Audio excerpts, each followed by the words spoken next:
Story 1. The Grain Registers of Heaven. If you were a minor official in the Han Dynasty, say, a grain register clerk in the year 120 BCE, your world would have been ruled not by the emperor's decrees or the general's campaigns, but by the quiet rustle of bamboo slips. Each slip held numbers, marks, and symbols, the measured reality of the empire's survival. The empire, vast and proud, was hungry. It needed rice, millet, and wheat. But more than food, it needed knowledge of food. The empire ran on numbers, not armies. In those days, the bureaucratic machine of China was young but already immense. The Han inherited the administrative skeleton of the Qin, the dynasty that had unified China through standardization of weights, of measures, of even the width of chariot axles. The Qin had taught the Chinese elite a hard truth. Power was not in the sword, but in the registry. When an emperor knew how many people lived under his rule, how many fields could be tilled, and how much grain could be extracted, he could plan wars, build roads, or fund palaces without chaos. The Han refined that lesson into something subtler. Instead of the brutal efficiency of the Qin, the Han turned bureaucracy into an art, a moral system of order. Every county in the empire sent reports upward, layer by layer, from the village head to the county magistrate, to the commandery governor, to the ministry in Chang'an. These reports detailed population counts, tax yields, and most importantly, the grain stores. You might imagine an empire counting its rice with crude approximations, but no. The officials of the Han were methodical. Each granary had scales, and the grain was measured in hu and du units so precise that even the slightest discrepancy could be cause for suspicion. But behind these numbers were people, weary peasants, scribes with ink-stained sleeves, and overseers checking and rechecking accounts by lamplight. For every number sent to the capital, there were countless hands smoothing slips of bamboo, aligning them carefully so that no character smudged, no calculation erred. It was not glamorous work, yet to the emperor it was sacred. The grain as divine ledger. The Han emperor's granaries were not merely storehouses, they were temples of bureaucracy. The grain within them symbolized the stability of heaven's mandate. When the stores were full, it was said that the empire was in harmony. When the granaries emptied, rebellion followed. To ensure the numbers were correct, audits were constant. Inspectors low-ranking but feared traveled across provinces, counting sacks and comparing them to ledgers. Corruption was common, and punishments were severe. One story, preserved in the Book of Han, tells of a clerk named Zhao, who altered a report to conceal the theft of several hundred she of grain by his superior. When discovered, Zhao was executed, and his body was displayed at the county gate with a placard reading, "False numbers, false mandate." The empire's moral order, you see, was entwined with the bureaucratic one. A miscount was not just theft, it was sacrilege. And so, clerks worked in silence. They dipped their brushes in ink, careful not to stain their robes, and whispered numbers to one another in the dim light of oil lamps. Each figure they recorded was a thread in the invisible net that held the empire together. The weight of boredom. Imagine for a moment sitting in one of those offices. You are surrounded by bamboo slips, stacked like thin reeds in baskets. The smell of ink and dry grain fills the air. The hours pass without speech. You record the quantities of millet collected from a dozen villages, calculate their share of the county's quota, and inscribe the results with care. Occasionally, you hear the rustle of silk as your superior walks past. If a single line of numbers doesn't match the totals in the county register, you will be summoned, questioned, perhaps punished. The empire depends on your handwriting. But your name will never be remembered. The emperor in Chang'an will never know that you corrected the miscount of a farmer named Liu, or that you spent 3 nights ensuring the numbers aligned. You might be forgotten, but your numbers will not. They will live on in the great archives of the Ministry of Revenue, compiled into the annual grain registers that recorded the empire's pulse. These documents, tens of thousands of slips bound together, were read by only a handful of officials, and yet the fate of millions rested on them. When famine struck or rebellion stirred, it was these registers that determined who ate and who starved. Bureaucracy as memory. The hand court believed in the power of writing as a form of control. To write was to preserve order against chaos. The emperor himself rarely spoke. His edicts were written, sealed, and distributed through a chain of scribes. The grain registers were, in this sense, a kind of mirror of the realm. They reflected the empire's health, its honesty, its balance. But mirrors can be deceiving. Errors crept in. Grain spoiled in damp warehouses. Local officials hid shortages. Villages reported fewer households to lessen their tax burden. The result was an empire whose official numbers glowed with precision but whose reality was often far more fragile. Still, the clerks kept writing. In the quiet of their offices, surrounded by the monotonous beauty of order, they might have wondered, what happens when the numbers no longer match the world they describe? Was the empire counting grain, or merely counting faith? And as the year ended, and the winter census began anew, these same clerks took up their brushes again, repeating the ritual that kept the empire breathing. Because if the emperor ever stopped counting, perhaps heaven would too. The rice was not always clean. It arrived with husks, dust, and sometimes mold, and the officials didn't always trust what they were told. Once the annual grain quota reached a county granary, the numbers were only just beginning their journey. Because to serve the needs of the Han Empire, grain was not just food, it was currency, collateral, and control. But for grain to serve any of those purposes, someone had to know exactly how much of it there was. That meant accounting. And accounting meant people. The clerks who never slept. The lower echelons of the Han bureaucracy were filled with clerks lishi, Chinese letter, who copied, verified, audited, and transported information. In an average county office, perhaps 20 or 30 clerks might work year-round, updating records by hand. Most were not formally appointed civil servants, but contracted literate men, often from poorer scholar gentry families who couldn't afford to study full-time for the imperial exams. They worked in conditions that were stifling in summer, frigid in winter, and unrelentingly tedious year-round.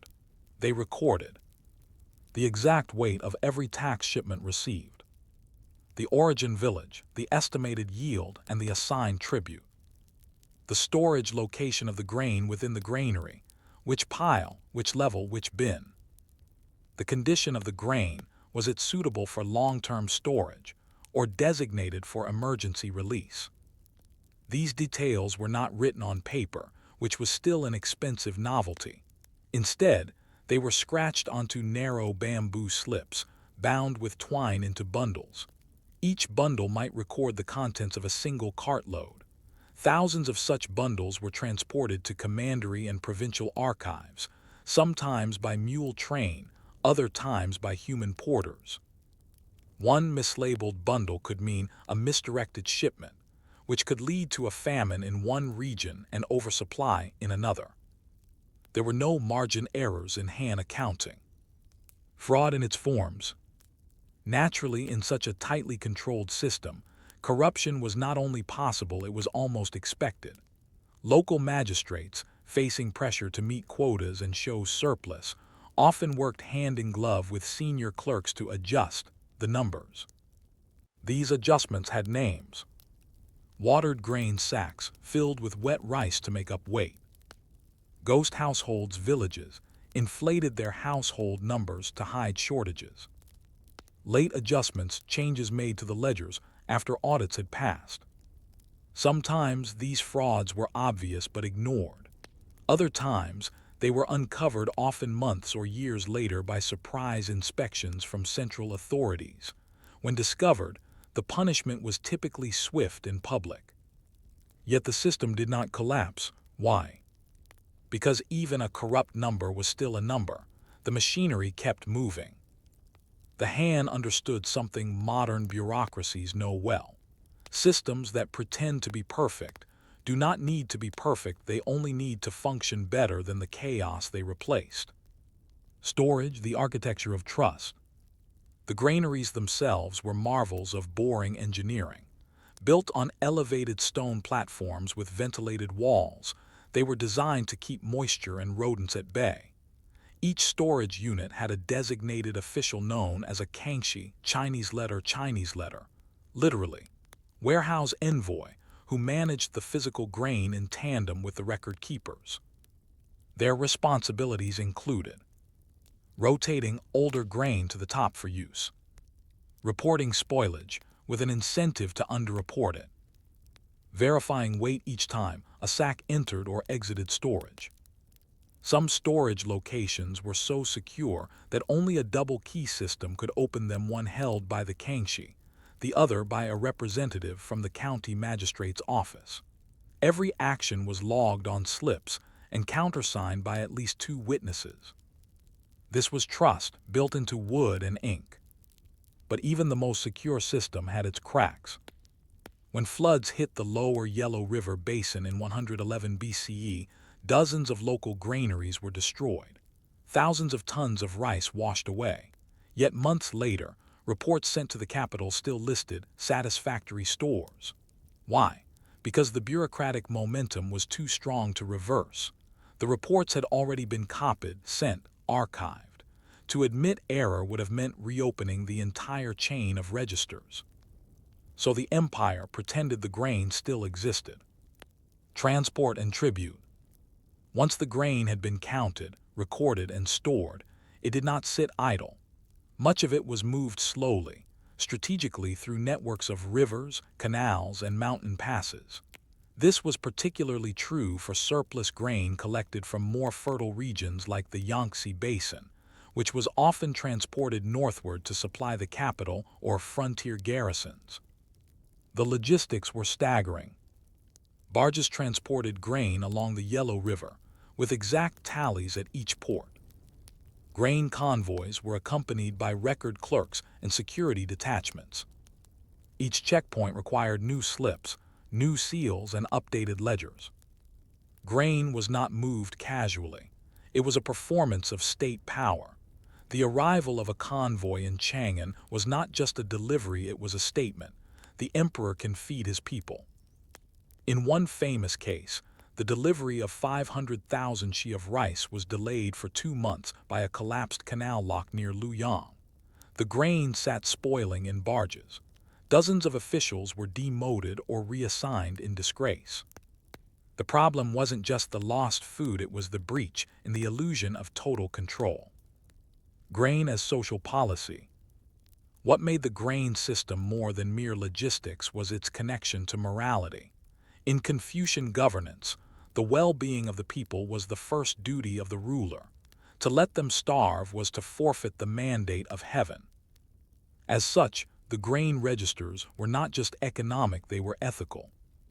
They determined who received emergency food during floods and drought. They enabled tax relief in famine years. They informed land redistribution programs and migration incentives. Sometimes this worked remarkably well. In 100 BCE, after 2 years of drought in the north, the imperial government released emergency grain shipments to 5 provinces. Local unrest was minimal. But more often, response lagged behind reality. By the time the central court acknowledged a shortage, grain had already disappeared from the markets. Hoarding was common, prices doubled, then tripled, then riots began. And so, in the quiet offices where clerks updated the grain figures, a deeper tension existed. They were not simply writing numbers, they were deciding who might eat and who might beg. Human limits. Behind the ledgers and slips and stamps were human beings overworked, underpaid, and often trapped in their positions. A mistake could cost them their careers, or worse, their lives. Yet few ever rose above the level of county clerk. Their names are lost, but their labor was recorded in neat columns of numbers that shaped the fate of dynasties.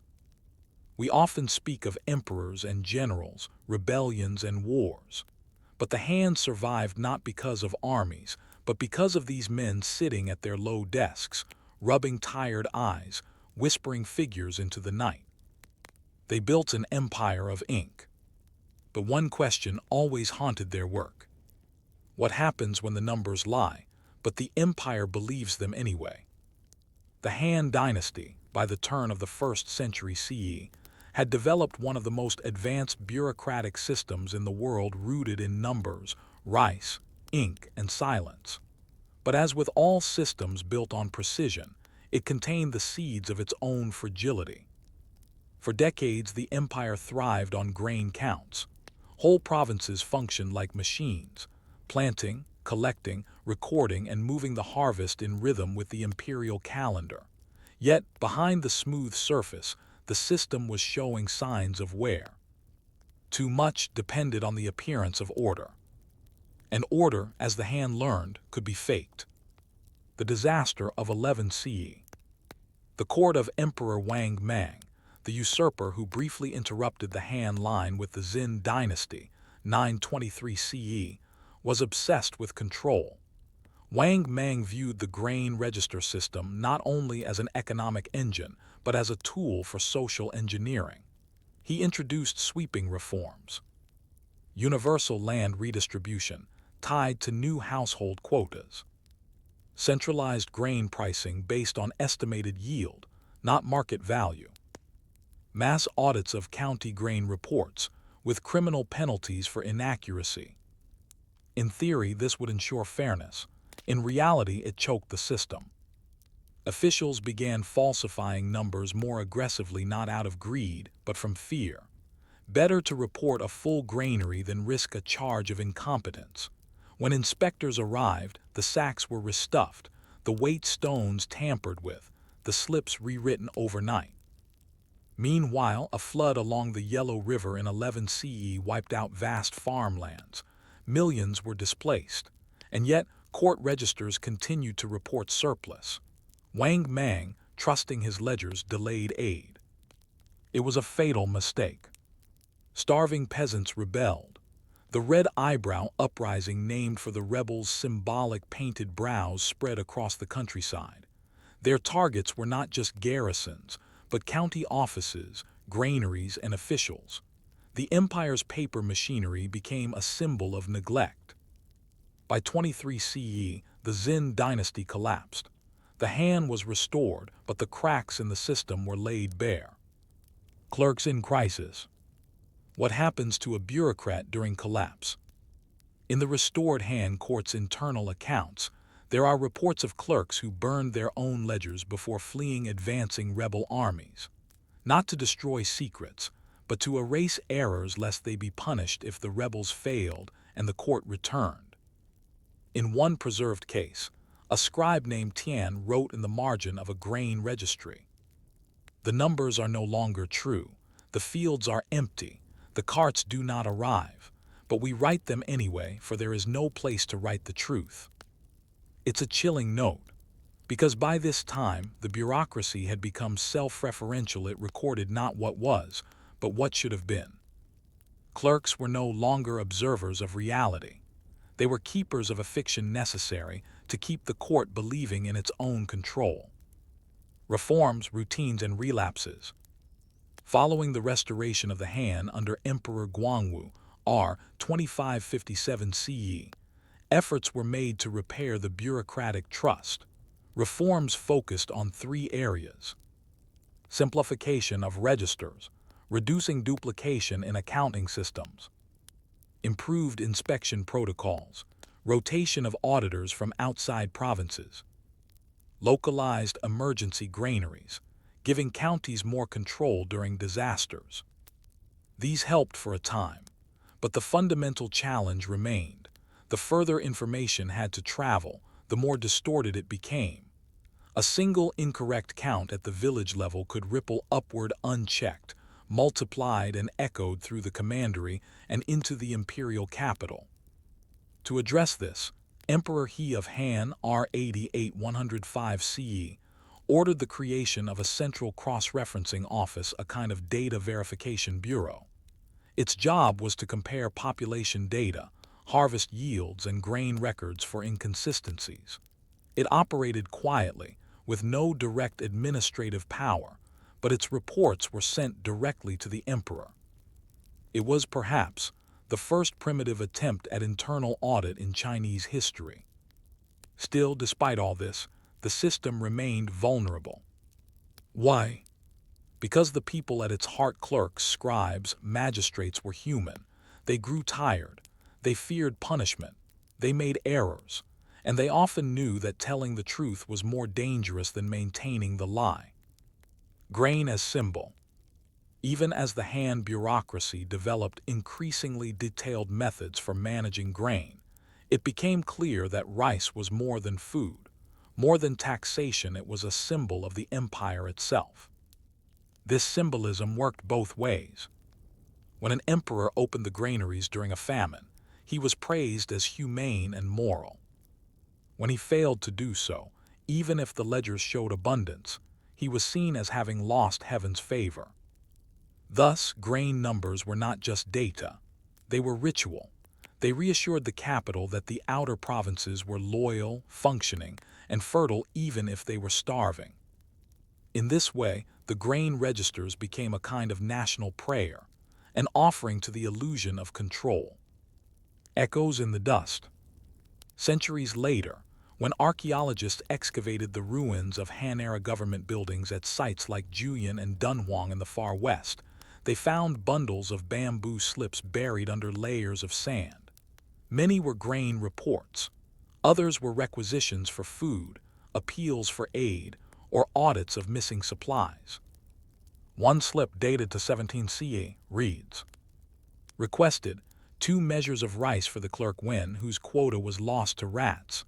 Approved by seal." Wen's name meant nothing to the empire, but for a moment in time, a minor act of recognition was carved in bamboo, proof that someone, somewhere, still counted him. These traces are fragile. Many were discarded, reused, or simply rotted. But in their survival, we glimpse something remarkable, a civilization so obsessed with documenting its survival that even its most minor bureaucrats were partially immortalized. The legacy of the ledger. The hand grain system, for all its flaws, left a lasting mark. Its mechanisms would be inherited, reformed, and imitated by every dynasty that followed. Tang and Song bureaucracies would expand the use of central grain reserves. Ming and Qing officials would continue to measure rice in shi, verify it by weight, and log it in daily reports. The modern Chinese word for bureaucracy, Chinese letter, Chinese letter, Chinese letter, Chinese letter, still echoes with terms used by hand scribes. And beyond China, the concept of grain-based governance, of managing people through caloric accounting, echoed in the Roman annona, the Ottoman granaries, and even colonial administrative systems. So when you imagine the rise of civilizations, do not think only of palaces and battles. Think of a tired clerk. Think of a bamboo slip. Think of the grain counted and the grain that was not. Final reflection. In the end, the hand bureaucracy was not brought down by rebellion, corruption, or famine alone. It was undermined by the gap between what it recorded and what was real. It built a world out of numbers, and then struggled to see beyond them. We may look at that and nod with historical distance. But perhaps the real question is this: how much of our world today still runs on numbers we choose to believe, simply because they're written down? Story 2. Paper, ink, and the Emperor's seal. You are sitting in a modest office, perhaps not far from the capital of Chang'an, perhaps far away in a small provincial outpost. The year is 86 BCE. You are a newly appointed junior scribe, tasked with copying a proclamation issued by a commandery governor concerning tax collection adjustments due to recent flooding.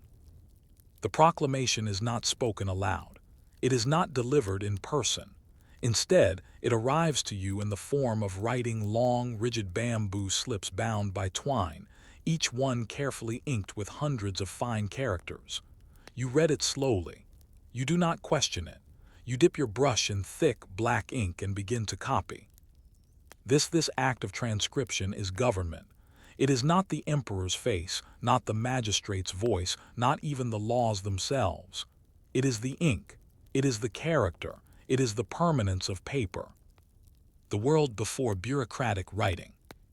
To understand how Chinese bureaucracy functioned, we must begin not with power but with writing. For without it, there is no rule from a distance, no taxation across provinces, no orders that outlive the breath of the speaker. In early Chinese history during the Shang and Western Zhou, writing existed, but its purpose was ritual. Inscriptions were carved into oracle bones and bronze vessels, meant to record sacrifices, omens, and ancestral events. These were sacred symbols, often unreadable to all but the elite. There was no need to transmit orders or maintain records. Governance happened face to face, village to village. But as territory expanded and dynasties grew, the state required memory, and memory needed material. The Qin dynasty, 221–206 BCE, understood this profoundly. When Qin Shi Huangdi unified China, he standardized the script. Gone were the countless regional variants of written Chinese, replaced by the small seal script, Chinese letter, a uniform style imposed across the empire. It was one of the most effective acts of control in history. By changing what people could read and write, he changed how they thought and, most importantly, how they obeyed. The hand transition, from oracle bones to office files. By the time of the hand, script had evolved again. The clerical script, Chinese letter lishu, replaced the ornate seal script.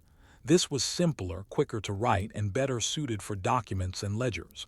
It was the script of brush and ink, not knife and stone. It was also the beginning of the written state. With the new script came new tools.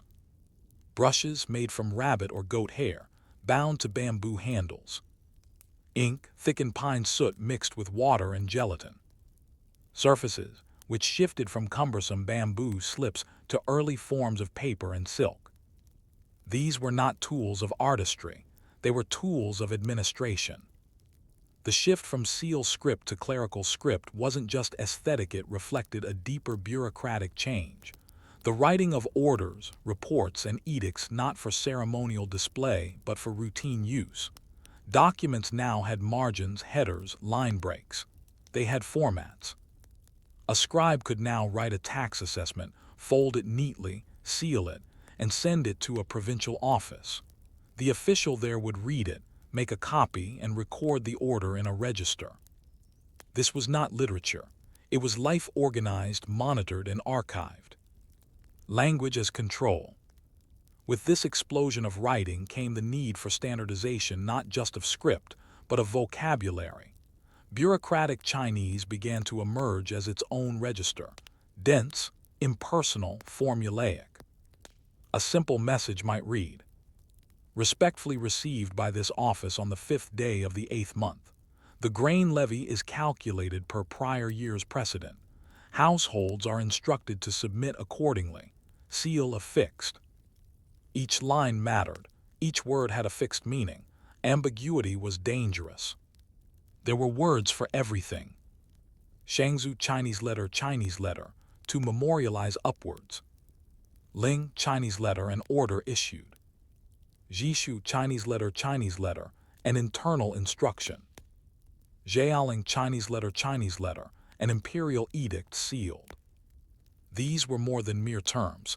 They encoded hierarchy. They embedded power into language. If an official used the wrong word, if he ordered rather than requested, or instructed rather than reported, he could be accused of overstepping his authority. And so, entire handbooks were written on how to write, how to phrase orders, how to end a sentence, how to frame a delay without admitting incompetence. Writing had become politics. The seal and the stamp. But how could the emperor remote, abstract verify the authenticity of what was written in his name? Enter the seal. Every level of the hand bureaucracy, from village elders to central ministries, used carved jade or bronze seals, Chinese letter yin, to authenticate documents. A seal was not decorative, it was functional and sacred. Documents were invalid without it. A village roster without the county seal could not be used for tax assessments. A provincial grain inventory without a governor's seal could not be approved. An edict without the Imperial vermilion seal was not law. The seals themselves were often more secure than the buildings they were kept in. They were stored in locked boxes, guarded by multiple officials. Each time a seal was used, it was logged. The emperor's seal, the heirloom seal of the realm, was so powerful as a symbol that it became the object of political warfare during dynastic transitions. Control of the seal meant control of legitimacy. So, while paper and ink allowed governance to stretch across mountains and rivers, the seal ensured that all authority could still be traced back to the throne. It was a physical guarantee of a written world. When ink failed, but even a system so rooted in the written word had its failures.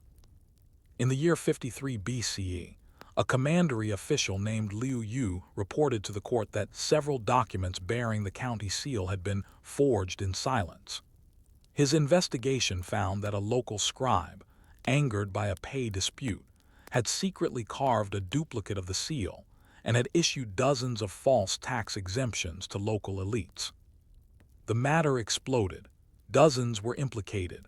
Liu Yu's report was copied and circulated among senior ministers.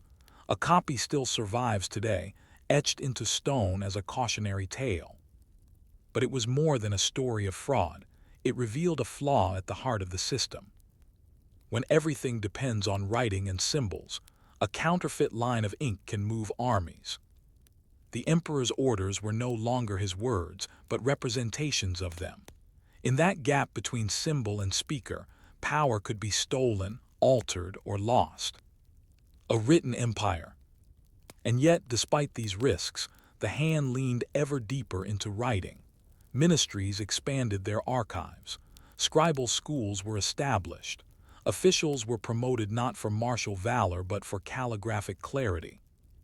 The act of governance became the act of recording.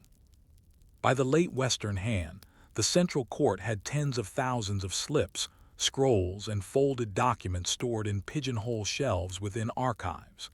Index clerks maintained catalogs. Retrieval specialists were trained to locate old documents based on subject, sender, and date. This was a world of filing cabinets, centuries before metal cabinets existed. Closing thought. To govern was to write, to obey was to read, and to rebel was often to tear the written word apart. But one must wonder, when an empire becomes a script, what happens when the ink fades and no one remembers how to read it? There is something deceptively fragile about ink on paper. It appears light, temporary, easily torn, smudged, or lost. And yet, in hand china, it carried the full weight of the emperor's will. Each written order, once sealed, became more real than the man who issued it. A slip of bamboo could travel farther, live longer, and outlast the moment it was written. And so, as the empire expanded, so too did the need to preserve these traces of power. Bureaucracy is not just a system of rules, it is a system of memory. And memory requires archives. The Imperial archives. By the 1st century BCE, the hand court maintained one of the largest document storage operations in the ancient world. The Imperial Secretariat, Chinese letter, Shangshu Sheng, oversaw not only the drafting of central policies, but the management of records, incoming reports, outgoing edicts, annual accounts, censuses, memorials, and judicial decisions. This office, often invisible in popular histories, was the backbone of the written state. Its core functions included cataloging, recording the title, sender, subject, and date of each document. Storage, organizing materials by region, ministry, and topic. Retrieval, locating documents on request for legal review or policy comparison. Verification, ensuring documents bore correct seals and were not forgeries. Hundreds of clerks worked in these offices. They were not poets, not historians. They were professional readers trained to scan, classify, and shelve, a kind of human index. And in a time before printing, every copy was manual. Materials, from bamboo to paper. Early hand records were typically written on bamboo slips or wooden tablets, Chinese letter, Jiandu. These were durable and familiar, but heavy and awkward in large quantities. A single letter might require a dozen bound slips. A commandery's annual report could weigh as much as a grown man. Over time, silk was used for more refined documents, especially those meant for the emperor. But silk was expensive and not ideal for mass communication. That's why something remarkable happened during the Han, the birth of paper. Kai Lun, a eunuch official, is often credited with inventing paper around 105 CE. While earlier forms existed, his process using bark, hemp, and old cloth standardized a cheaper and more efficient material. Paper was lighter, easier to store, and quicker to write on. And it changed everything. By the end of the Eastern Han, paper had begun to replace bamboo for routine records. This led to the creation of new storage practices, such as scrolls tied with colored string based on document type, flat stacks bound with thread for ledgers and registers, envelopes for sealed orders stamped across the seam. The written state had become portable, stackable, and expandable. But it had also become more vulnerable. Preservation and decay. One of the paradoxes of bureaucracy is that the more it writes, the more it must guard against forgetting. Han archivists knew this well. Documents were stored in wooden pigeonhole cabinets, each labeled with region and year. Important decrees were copied onto stone steels not for the people to read, but to preserve in case of fire or decay. Provincial offices sent summaries of their annual activity to the capital, which were then condensed into imperial yearbooks, Huang's Chinese letter. But not everything was saved. There were rules for destruction. Documents of minor importance, routine notices, redundant ledgers, expired appointments were burned in furnaces once their storage life expired, usually after 5 or 10 years. This wasn't negligence, it was necessity. Because paper multiplied. A single tax case might generate half a dozen copies: the village version, the county version, the audit copy, the seal-verified copy, the appeal, and the summary report. If nothing were destroyed, the archives would collapse under their own weight. Yet officials feared losing what mattered. What if a burned document contained the only evidence of a disputed land grant, or the proof of a magistrate's misconduct? So a solution emerged: layered archives. Local offices kept detailed records. Regional offices maintained summaries. The capital held the final record. If something was lost at the bottom, it could perhaps be reconstructed at the top. Perhaps. Reading the past in crisis. It's easy to imagine the archives as dull places, quiet rooms with stacks of scrolls. But in times of uncertainty, they became sites of tension, even danger. One such case occurred during a border dispute in 48 BCE between two provinces. Each claimed tax rights over a fertile rice-producing village. Both had maps, both had documents. When the matter reached the capital, the Imperial Secretariat was tasked with finding the original grant of land issued 3 decades earlier by a now-deceased official. It took 2 months to locate the slip.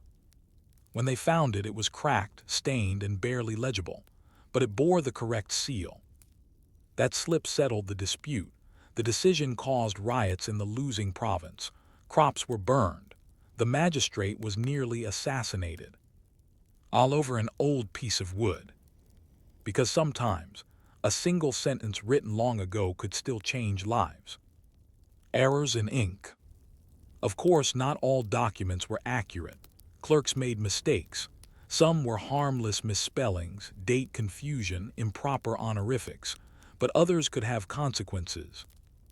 A clerical error that added an extra zero to a village's tax assessment. A misfiled order that led to the late delivery of famine relief. A missing seal that voided an entire year's legal records for a county. And yet the system kept moving. The hand response to error was not to eliminate it, but to manage it. Systems were developed for annotations.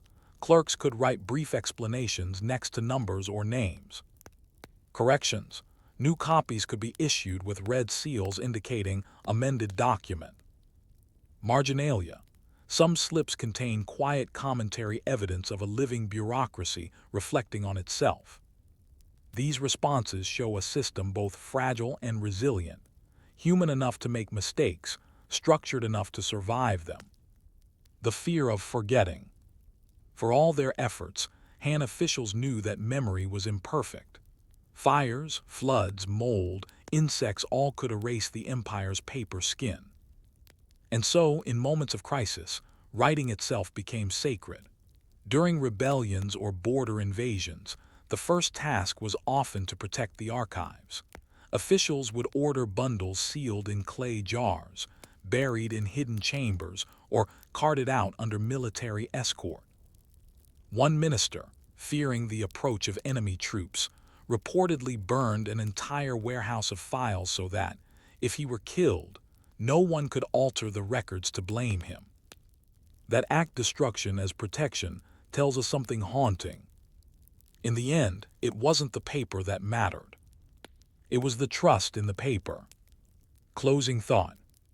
In our modern world, we back up files, duplicate servers, and store data in the cloud. But the hand clerks had none of that. They had only bamboo, brush, and diligence. And still, they built a memory system that lasted centuries. But perhaps the more interesting question is, what does it mean to govern a land so vast, so complex, that the greatest fear is not rebellion but simply forgetting what you once wrote? It is late evening in the Imperial court at Chang'an. The candlelight glows softly across the polished floor of the Secretariat Hall.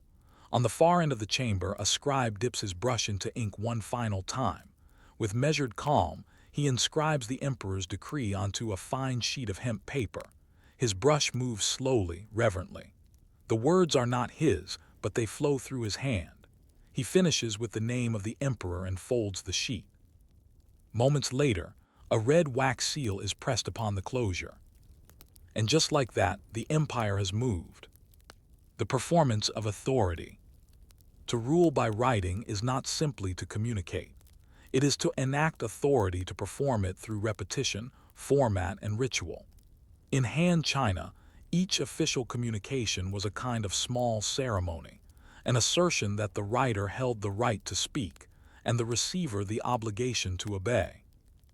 Documents followed rigid formatting. They opened with honorific phrases, addressed recipients with defined hierarchies, and concluded with ritualized closings. For example, a local magistrate writing to a commandery governor might begin, "This humble servant, kneeling with utmost respect, submits the following for your wise consideration." Whereas a governor writing to the court would begin, "With trembling brush and deep reverence, your servant reports the humble matters of this low province." The emperor's edicts, in contrast, were stark and declarative.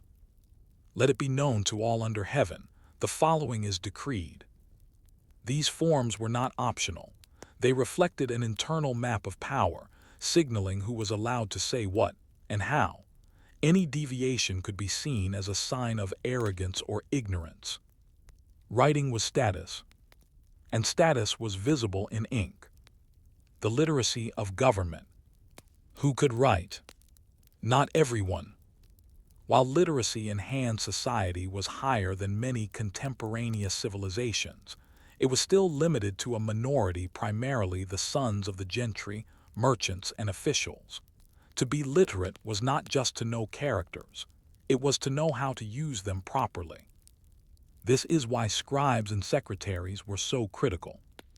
They maintained the forms. They trained successors. They acted as linguistic guardians of the state. In rural counties, a magistrate might be barely literate himself, but he would surround himself with scribes who could write in the exact style required for imperial correspondence. These scribes were often the true administrators, shaping the tone and terms of every message. This was power behind the brush. And for those seeking upward mobility, mastery of bureaucratic writing was more valuable than money or land. It was the true currency of advancement. The seal as final word. Once a document was written, it was not valid until sealed. This step transformed a set of words into a legal fact. No one could ignore it. No one could claim ignorance. The seal system itself was multi-layered. County seals were typically bronze, square, and stamped in red cinnabar ink. Provincial seals were larger, often accompanied by ribbon markers for courier identification. Imperial seals were jade, and their impressions were double-stamped, first in black, then in red. This layering made forgery extremely difficult. Even in cases of emergency such as war or natural disaster, no document could be acted upon without the proper seal. This often created delays, but it preserved the authority structure. A piece of paper with a seal carried more weight than a man with a sword. And so, seal bearers became figures of immense responsibility. Losing a seal could be punished by death. Misusing it even accidentally was considered treason. It was a reminder that, in a bureaucratic empire, authority did not reside in people. It resided in procedures. Writing as moral practice. To the Confucian thinkers who advised the Han court, writing was not merely administrative, it was ethical. A well-composed document reflected moral clarity. A confused or disorganized document signaled a disordered mind. Thus, officials were judged not just by the content of their reports, but by their form. Was the tone respectful? Were the margins aligned? Were characters evenly spaced? Did the document reflect humility? This extended even to personal letters. A minor official requesting a transfer might be denied not because of his qualifications, but because his written appeal lacked propriety. Calligraphy, too, was valued not for beauty alone but for discipline. A steady brush implied a steady hand in governance. Wild, erratic strokes were a red flag. Writing was virtue, and virtue was eligibility for office. Ritualized forgetting. Still, not all writing was meant to endure. Some documents were deliberately ephemeral, temporary orders, warnings, reminders. These were not archived. They served a purpose and then were erased. In some provinces, spring cleanings of local archives were held during which clerks ritually burned documents no longer needed. This was not negligence. It was ceremony, a way of purging the administrative body, like shedding old skin. One such ritual was known as Zion, Chinese letter, literally, trimming the records. It was said to bring clarity to a county's governance, prevent overburdening the archives, and avoid spiritual clutter. Because in Han China, excess paper was more than a physical burden. It was seen as an invitation to confusion and confusion as a path to disorder. A clean archive was a clean conscience. Writing and rebellion. Ironically, it was writing that sometimes provoked rebellion. In 25 CE, in the chaos following Wang Mang's failed reforms, an edict reached a famine-struck region ordering grain taxes to resume, in accordance with prior schedules. The edict bore all the proper seals. It was correctly formatted. It followed protocol. but it also ignored reality. Villagers, holding the order in their hands, reportedly tore it up in the public square and declared the messenger a liar. Days later, a local uprising began. The rebellion wasn't against the tax. It was against the paper that pretended the famine didn't exist. This event, small in scale, large in symbolism, revealed a deeper truth. The power of bureaucratic writing lay in its perceived alignment with reality. Once that alignment broke, the paper became a weapon against itself. The enduring legacy. By the time the Eastern Hand fell in 220 CE, the system of writing-based governance had become so entrenched that even rival warlords copied its forms. They issued edicts using the same language, the same seals, the same paper. The state might fragment, but the style of governance, the paperwork of rule persisted. Future dynasties built on it. The Tang refined document formats further. The Song invented forms of carbon copy paper for document duplication. The Ming created government-issued paper specifically for bureaucratic use. Even into the 20th century, echoes of hand-styled document formatting, red seals, vertical margins, honorific titles could be found in Chinese government paperwork. It was not just tradition. It was a ghost of empire. Final reflection. When we imagine the engines of history, we often picture armies, battles, monuments. But sometimes history is made in silence. A scribe alone in a room, a brush hovering over paper, a seal pressed with care, a courier galloping toward the frontier. And in that chain of quiet gestures, an empire breathes.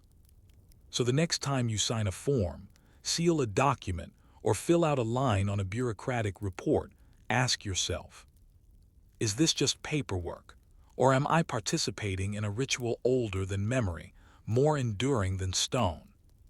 Story 3. The 9 ranks how Jin officials climbed the ladder of boredom. In the early 3rd century CE, long after the Han had fallen and before the Tang had risen, China was ruled not by sheer military might but by something far quieter. A set of bureaucratic titles known as the 9 ranks, Ju Pin Jai, Chinese letter, Chinese letter, Chinese letter. This ranking system determined who could serve, where they could serve, and how far they might rise. It was not a system of battle-hardened merit or thrilling tests of intelligence. No, this was a slow, meticulous climb of recorded pedigree, moral reputation, and administrative acceptability. And it was suffocatingly boring, but in that boredom power nestled. Because once again, the empire was run not by warriors or sages, but by men with pens, seals, and proper titles. The collapse before the ladder. After the fall of the Eastern Han in 220 CE, China fragmented into chaos. Warlords fought across the land. The 3 kingdoms Wei, Shu, and Wu carved the realm into rival states. Armies clashed, cities burned, dynasties rose and fell in quick succession. Amid this turmoil, one problem remained persistent. How do you select officials when the old system no longer works? Under the Han, positions were filled through a combination of recommendation, hereditary status, and early forms of examination. But the system was fragile. As central control broke down, appointments became chaotic based on loyalty to warlords, military service, or bribery. By the time the Jin dynasty, 265–420 CE, reunified the empire under Sima Yan, there was a pressing need to rebuild administrative order. Enter the 9-rank system, an elegantly dull yet powerful solution. The mechanics of ranking. Established under Zhang Yao, a high-ranking official during the Cao Wei state before the Jin dynasty, the 9-rank system divided all civil and military posts into 9 hierarchical grades, each with upper and lower divisions.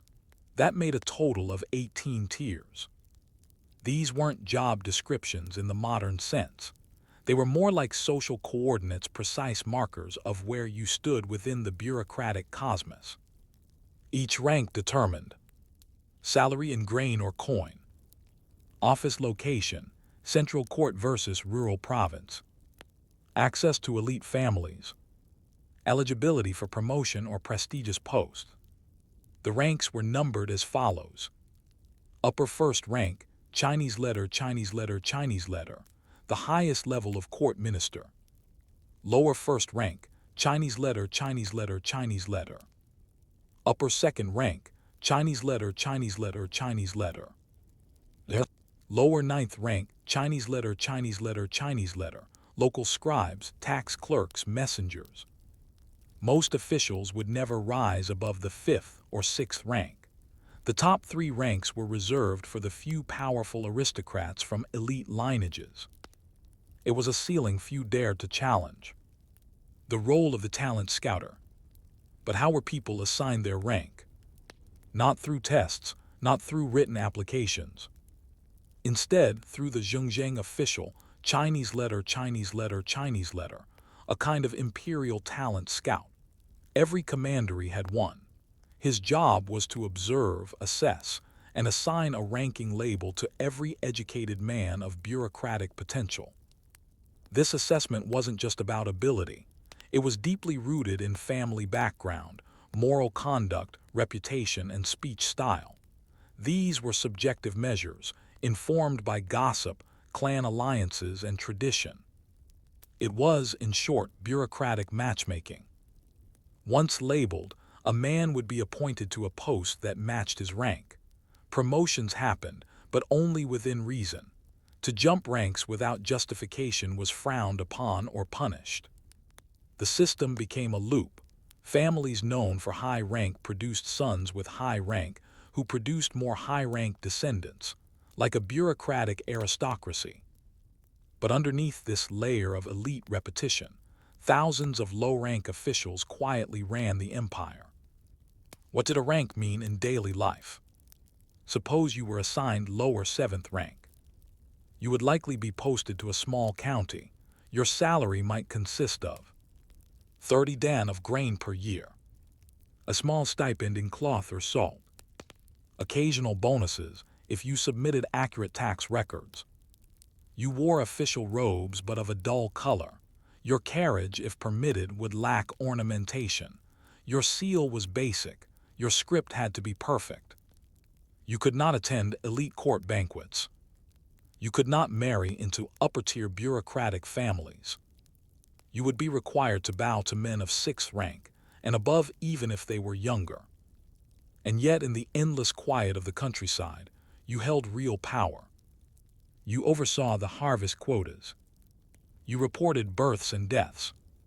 You supervised local arrests, administered fines, sent reports to the prefecture.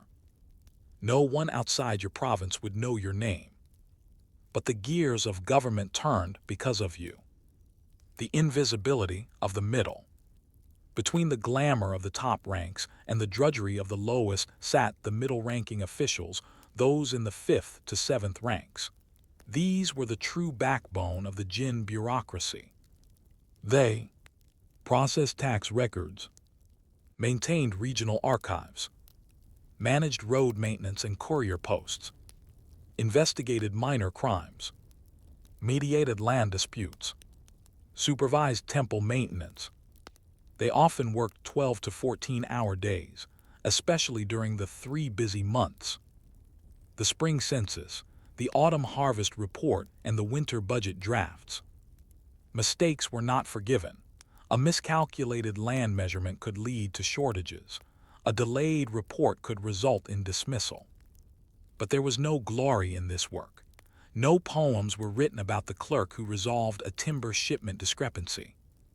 Still, it was their ink that stabilized the realm. Social status and administrative immobility. Over time, the 9-rank system began to harden. While it was not technically hereditary, in practice, sons inherited the rank range of their fathers. Family lineage became destiny. This created a rigid bureaucracy in which upper ranks became the domain of noble clans, the Wangs of Langya, the Zais of Chenliu. Lower ranks were staffed by clerks from poorer backgrounds, who had little hope of climbing higher. Corruption followed. Talent became secondary to family name. Even competent individuals could be blocked if their social pedigree was impure. Some reformers protested. Some suggested reintroducing tests or abolishing the zhengzheng role. But the aristocrats controlled the court, and the 9 ranks remained in place. Closing thought. In a world where titles replaced swords, the 9-rank system was an invisible architecture of power. It didn't kill rebellions or build walls, but it structured who mattered and who didn't.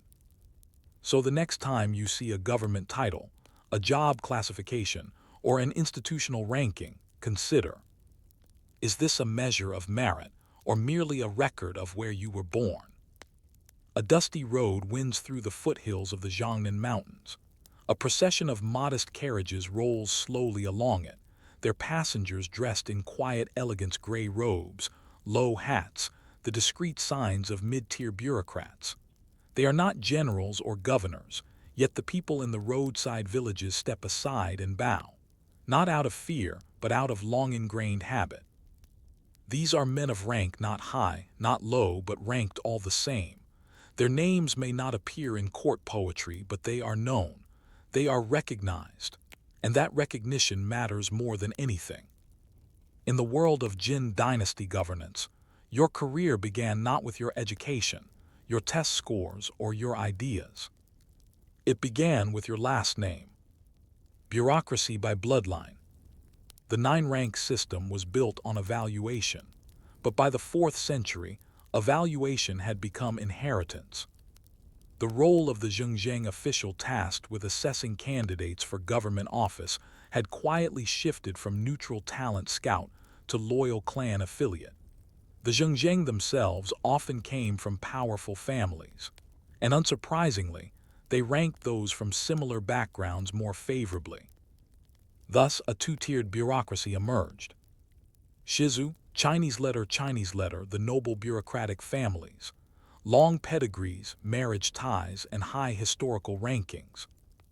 Hanzu, Chinese letter, the cold families. Talented, but from poor or unconnected lineages.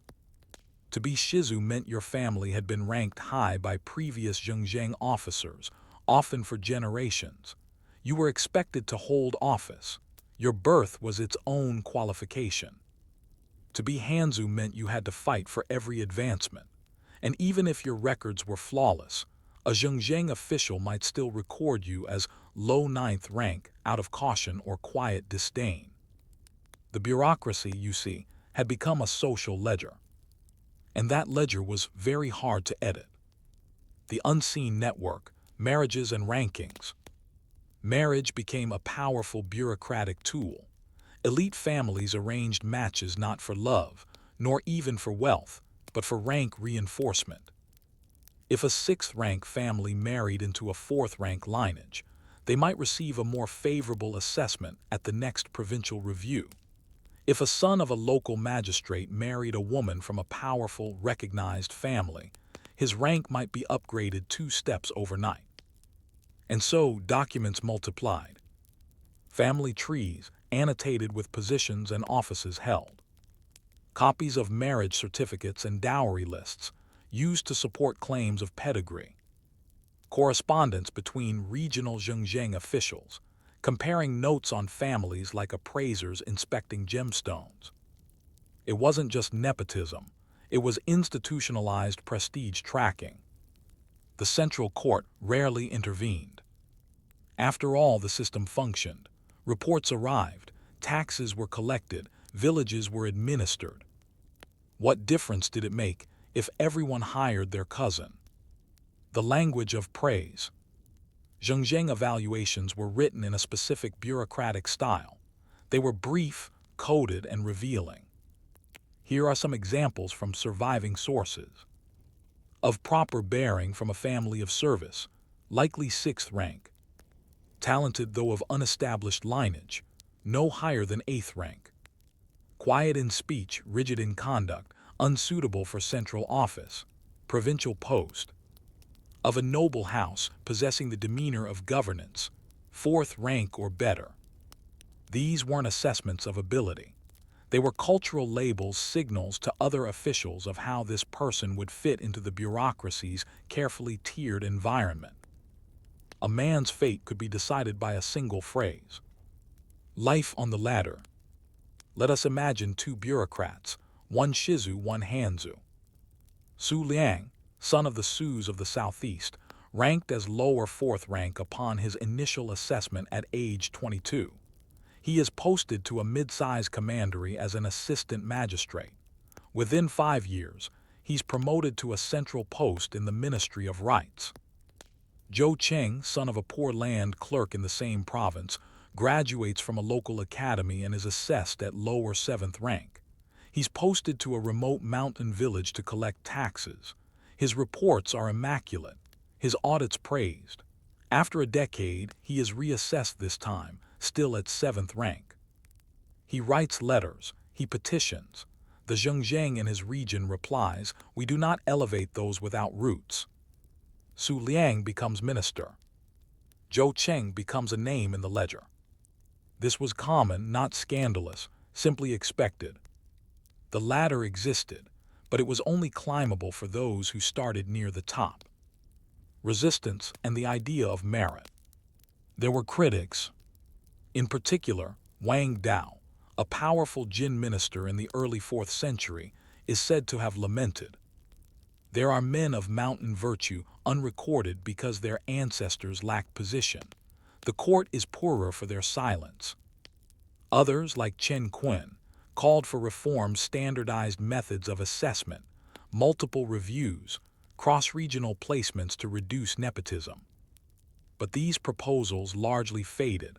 The families in power had no incentive to change the system. It worked for them. Still, some quiet acts of defiance occurred. A few Zhengzheng assigned surprisingly high ranks to talented Hanzu scholars, inviting criticism, even demotion. One governor, frustrated by the rigid rankings, created his own local ranking chart, known as the 10 Merits, based purely on performance. He was removed within a year. Some Hanzu simply left the bureaucracy altogether, turning to farming, teaching, or religious life, rather than fight a system rigged against them. The ladder remained, but the will to climb it began to wane. Why the system persisted? One might wonder, how did such an unfair structure endure? The answer lies in its functionality.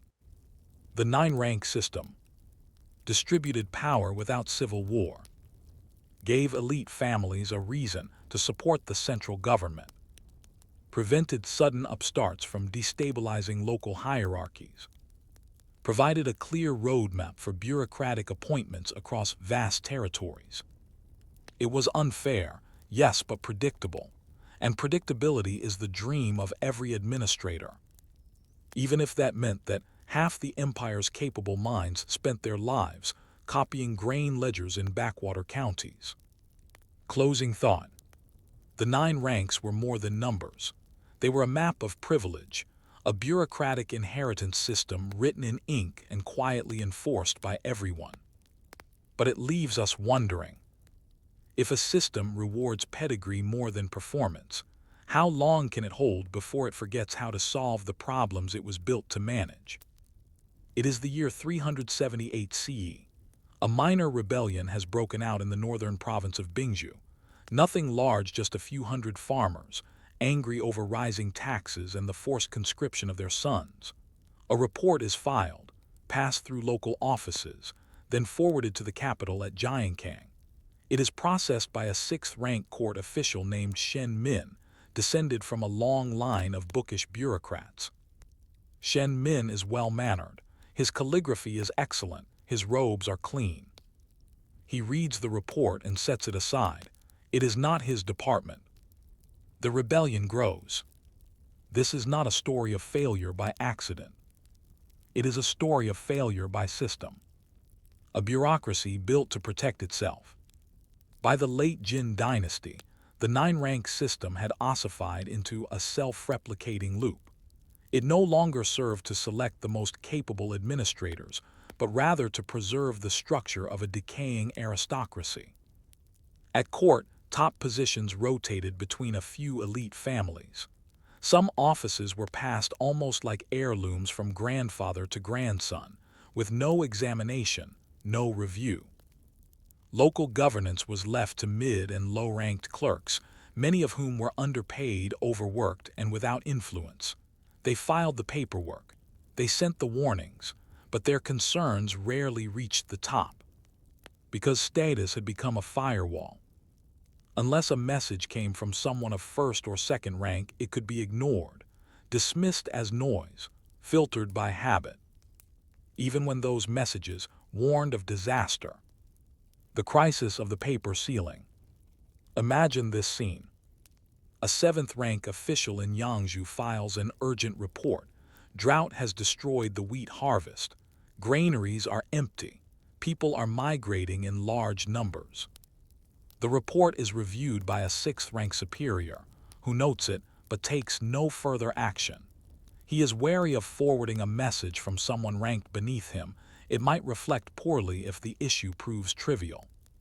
He also knows the Minister of Agriculture, his uncle's cousin, has already declared the year's harvest stable. Contradiction would be impolite, perhaps even unwise. So the report is buried. 2 months later, protests begin.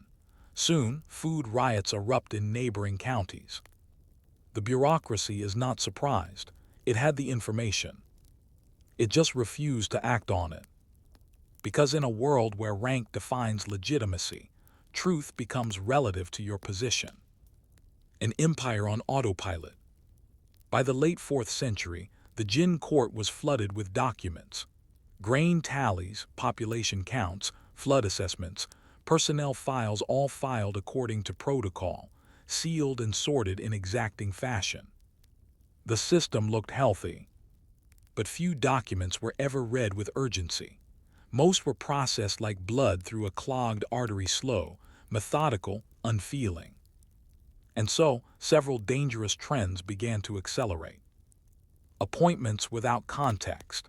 Officials were sent to regions they had never visited, with no understanding of local conditions, because their rank entitled them to the post. Promotions by marriage. Strategic alliances replaced performance evaluations. A lower 5th-rank clerk might be vaulted to 3rd rank after marrying into a favored family. Local neglect. Entire provinces reported crises that were systematically downranked or postponed because the voices reporting them weren't elite enough. The machinery of state had become a ranking algorithm, a system more focused on hierarchy than reality. When the paper broke, the true test came in the early 5th century, as northern nomadic groups, particularly the Xianbei, pressed into Chinese territory. The border provinces cried out for reinforcements. Local administrators sent appeals. But many of these appeals came from 8th or 9th rank, clerks, men in remote outposts with little family backing. Their messages passed through hands that did not value them. Their warnings arrived with the wrong signature. Their seals were unimpressive. So they were delayed, set aside, ignored. By the time high-ranking ministers grasped the seriousness of the threat, whole regions had already fallen. This wasn't merely a military failure. It was a bureaucratic one. The 9-rank system, so orderly, so dignified, had trained its officials to trust hierarchy over information. And now the cracks could no longer be sealed with red wax. The quiet death of a ranking system. The final years of the Jin dynasty were marked by quiet collapse rather than dramatic destruction. There was no grand rebellion to abolish the 9-rank system, no fiery speech to denounce it. Instead, it simply became irrelevant. As regional warlords seized power in the north and south, they stopped asking the Zhengzheng for rankings. They appointed their own followers, regardless of pedigree. The rankings, once feared and respected, became ceremonial. Eventually, the Northern Wei dynasty would adopt a new system of promotion based more on military service and talent. The nine-rank system, once a symbol of administrative clarity, faded like ink in rain. Legacy and lingering shadows. Yet the influence of the nine ranks did not vanish completely. Future dynasties, especially the Tang, retained the idea of tiered offices, structured pay scales, and formal procedures for advancement. The Song would systematize examinations, but even then, family prestige remained a powerful factor in appointment. And in modern China and beyond, echoes persist. Academic rankings, civil service grades, institutional hierarchies based on seniority over ability. The nine ranks may be gone, but the impulse to classify people by paper status remains deeply embedded. It is efficient, predictable, orderly, and dangerously blind. Final reflection. In the end, the nine-rank system tells a quiet, cautionary tale not of war or disaster, but of rigid order slowly suffocating the state it was meant to serve. When hierarchy becomes more important than accuracy, when prestige outweighs practicality, when systems reward appearances more than results, the machine may continue to hum, but the empire behind it stops listening. So ask yourself, in the systems we serve today, are we advancing by merit, or merely being moved along by a logic no one remembers how to question? Story 4, From County Clerk to Grand Minister. It begins with ink, it always does. A young man, scarcely 20, rises before dawn. He dresses in plain robes, tucks a brush behind his ear, and walks quietly through the mist-shrouded streets of a sleepy county seat in Sichuan. The streets are already stirring with the clatter of carts, the cries of hawkers, the smell of steamed rice.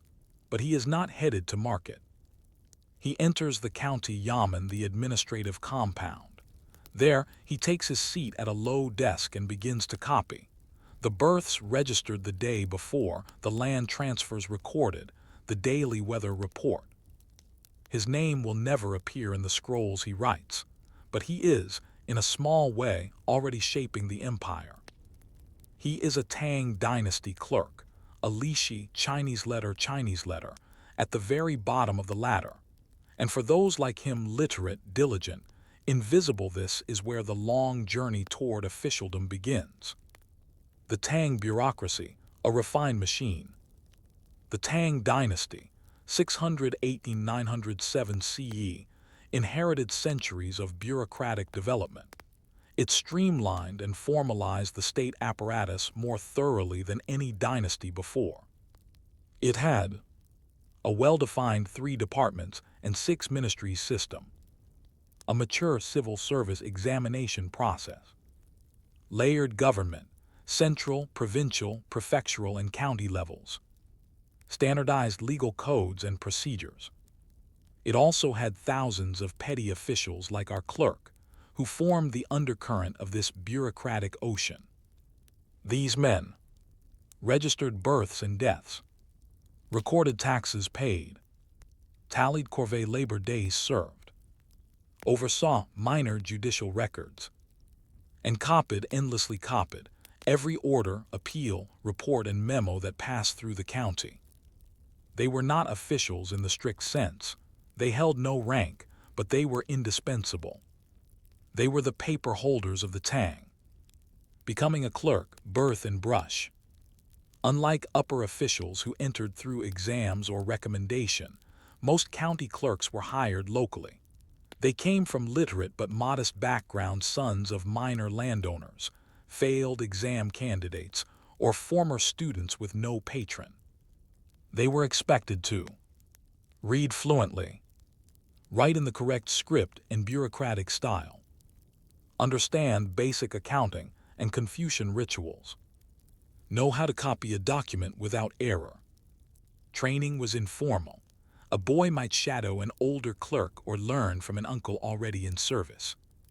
Pay was minimal, barely enough for rice and ink, but the post came with prestige and possibility. Because for a very small number of clerks, there was a path forward. the slow path to officialdom. The Tang bureaucracy was meritocratic in theory, but deeply networked in practice. For a county clerk to rise, one of two things had to happen. He passed the imperial examinations, thereby entering the official track. He was noticed by a superior, a prefect, a visiting inspector, and recommended upward. Neither was common. The imperial exams, though open to all, required years of classical training, an understanding of the Confucian canon, and mastery of poetry, legal precedent, and historical narrative.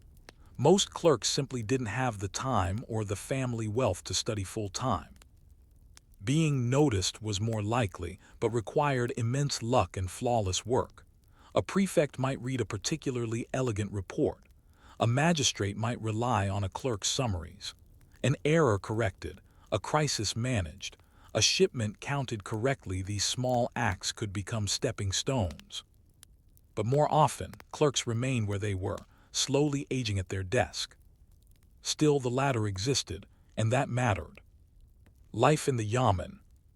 A Tang County yamen was both office and courthouse, both warehouse and record room. The clerks lived their days among scrolls, tallies, and silence. Each morning they opened the register books, transcribed the previous day's entries onto long-format ledgers, prepared clean copies of reports for transmission to the prefecture, drafted responses to minor petitions, often on behalf of the magistrate, received and filed memoranda, including royal edicts, regional orders, and census corrections. They wrote with wolf-hair brushes, on hemp paper, using solid ink cakes ground fresh each day. A mistake in a character could alter a family's tax rate. A misaligned name could misattribute a criminal charge. The work required intense focus, day after day, year after year. There were few rewards, no medals, no fanfare, but there was pride in a report written cleanly, in a tally correctly added, in a seal placed precisely. This was their calling, to maintain the empire through meticulous detail. Power without recognition. Though technically powerless, senior clerks often wielded considerable informal influence. Why? Because they remembered everything. They knew who owed what. They understood the forms better than their superiors. They drafted the documents that shaped actual policy. Many magistrates appointed from outside, unfamiliar with the region, relied heavily on their clerks. In some cases, a long-serving head clerk could make or break a young magistrate's term. He knew which families to avoid antagonizing. He knew how to word a sensitive report. He knew how to make the numbers align. Yet he remained unranked, unpromoted. He signed nothing. He sealed nothing. He was the invisible hand behind the official stamp. Shadows of ambition. Still, some clerks dreamed of more. They studied by candlelight, saved for tutors, took the county-level Xiaolian or recommended man exams, a form of local promotion that, if passed, could lead to an official appointment. Some succeeded. A clerk might become a scribe in the prefecture, then a judicial assistant, then perhaps, years later, a magistrate himself. A few rose even higher. But such cases were rare enough to be celebrated. Like that of Lu Zhai, once a mere county clerk in Yangzhou, who through a combination of scholarship and crisis management earned recognition and rose to become a high-ranking censor under Emperor Xuanzang. Lu Zhai's story was recorded precisely because it was unusual. It gave hope to the nameless thousands who copied land records in silence. Closing thought. The Tang Empire was a marvel of order, elegance, and culture. But beneath its poems and palaces was a vast network of paper-bound laborers, men who wielded no swords, passed no judgments, and commanded no armies. And yet they held the system together. So we must ask, is it the rulers who build empires, or the ones who quietly count and record the lives beneath them? The corridor to the capital is not a road. It is not a river, a caravan trail, or a battlefield. It is paperwork. The road from county clerk to court minister, from ink-stained ledgers to the polished floors of the Imperial Palace, is paved with scrolls, seals, stamped petitions, and bureaucratic rituals. It is not swift, it is not glorious, but it is there. And in the Tang dynasty, this quiet road could, very occasionally, lead a lowly scribe into the highest levels of power. But only if he learned how to navigate the fog. Promotion in the Tang state, not just a test. It is tempting to believe that the Tang civil service examinations opened the gates of governance to anyone with talent, that the best and brightest simply passed a test and were handed a robe and a title. But the truth, as ever, is more complex. There were three primary routes to promotion in Tang officialdom. Imperial examination, Chinese letter, the celebrated route, but limited in the number of candidates admitted annually. Recommendation or appointment, Chinese letter, based on local prestige, family name, or a superior's favor. Merit accumulation, Chinese letter, promotion through years of administrative service, record-keeping, and local governance. Our county clerk, if too poor or busy to prepare for the exam, would usually follow the third path. He would climb, one tedious rung at a time. But first, he needed someone to notice him. The power of recommendation. Imagine this. A prefect from the provincial capital visits the county. He arrives to inspect tax collection, review magistrate performance, and assess social stability. Our clerk has spent weeks preparing. The ledgers are organized. The population register is up to date. The tribute figures balance perfectly. But more importantly, he has personally drafted the prefect's welcome speech, ensured the report is written in flawless bureaucratic prose, and taken care that the village elders speak well of the court. He says little himself, but when the prefect reads his own report and remarks, "This is unusually elegant," the magistrate, eager for favor, mentions the clerk's name. It is written in a notebook, that's all. But sometimes, a name in a notebook is enough. From clerk to scribe. If recommended, the clerk might be offered a position in the provincial yamen, still unranked, but in a higher office. He is now responsible for compiling reports not from one county, but from many. Here he learns scale, complexity, politics. He sees which magistrates are slow to respond, which counties underreport grain, which clerks in other offices falsify records. He begins to understand the quiet power of information. But he also learns how patronage works. He must write letters for his superior, polished and persuasive. Maintain relationships with messengers, seal keepers, and record vault clerks. Know what not to record, and what must always be documented. Avoid offense while remaining indispensable. This is not deceit, it is institutional fluency. And if he masters it, he might be given his first real chance. A minor official post, perhaps as judicial secretary, Chinese letter, or education inspector, Chinese letter, in a neighboring county. At last, a title, a rank, a robe that signals something more than clerk. The turning point, provincial office. Now ranked, our former clerk sits at a new desk. He oversees not records.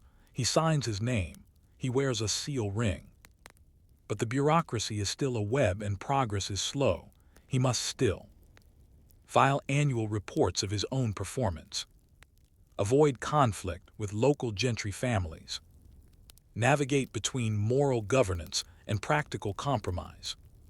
The Tang prized officials who appeared incorruptible, even if the system was deeply entangled with personal favors and quiet deals. Appearances mattered. An official might tolerate small bribes as long as grain reached its destination. The road stayed safe, and the tax rolls balanced. Above all, he must avoid trouble. A scandal, even unfounded, could mean demotion or stagnation. But a crisis well managed, that was the key. The crisis as opportunity. Let us imagine one such crisis. A flood strikes in the late summer, ruining crops in 3 villages. Panic begins. Refugees head toward the county seat. The magistrate is young and uncertain. Grain reserves are low. Our official, once a clerk, moves quickly. He opens surplus grain without delay, citing precedent. He drafts a request to the prefecture for emergency reserves, quoting ancient legal codes. He assigns laborers to repair embankments, waiving their taxes for the year. He writes the magistrate's official report and ensures it frames the response as timely and wise. The prefect receives it impressed. A note is made. 2 years later, when a new post opens in the Ministry of Works, his name is among the candidates. Arrival in the capital. Promotion to the capital is rare, competitive. The Tang Central Court is crowded with scholars, aristocrats, exam graduates, and favored sons of noble houses. But experience real, provincial experience is valued. In the capital, our official now works under a deputy minister. He drafts policy memos, edits fiscal summaries, reviews personnel files from counties he once served in. The stakes are higher. A misplaced line in a report might cause grain to be diverted from the wrong province. But he is steady.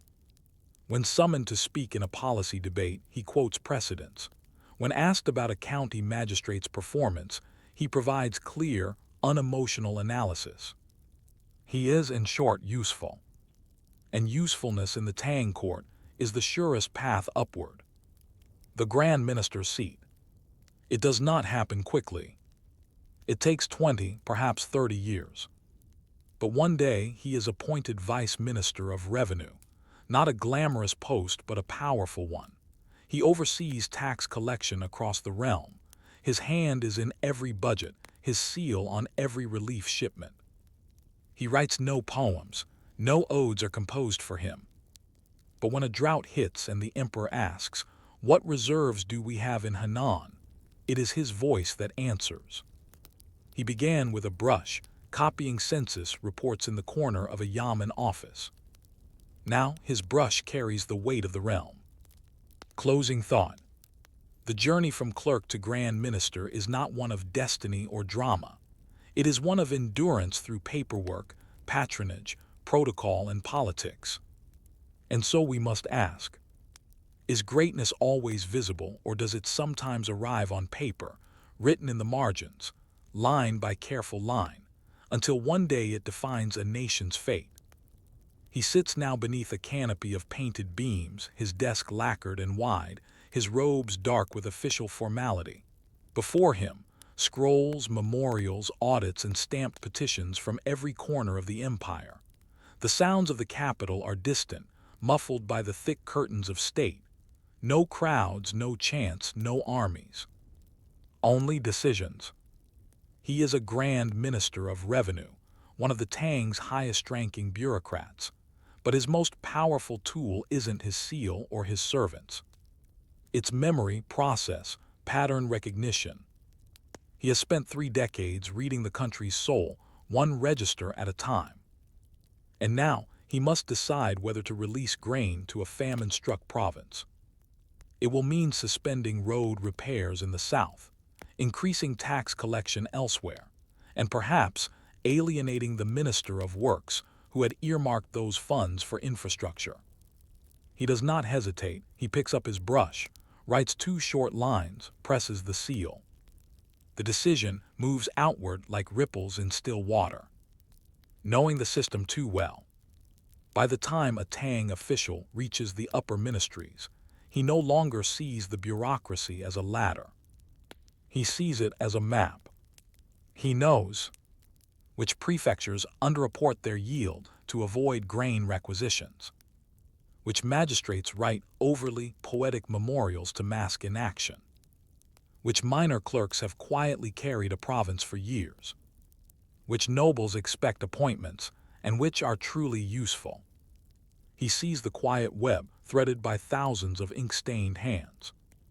And because he once sat at the lowest desk, he knows where the reports tend to lie, where the mistakes usually hide.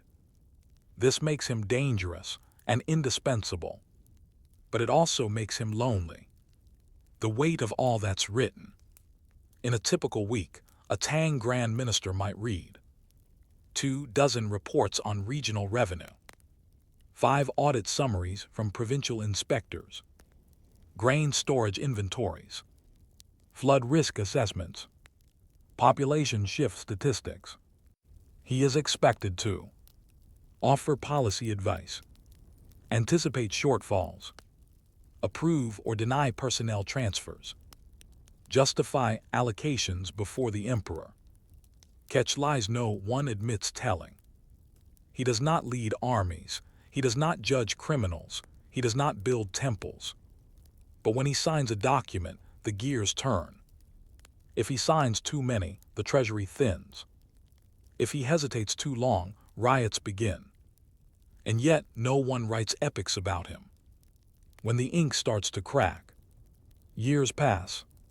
He begins to notice patterns repeating requests that echo earlier ones, crises that return like poorly written plays. The scrolls are different, but the structure is the same. One morning, a report arrives describing poor harvests in a western province.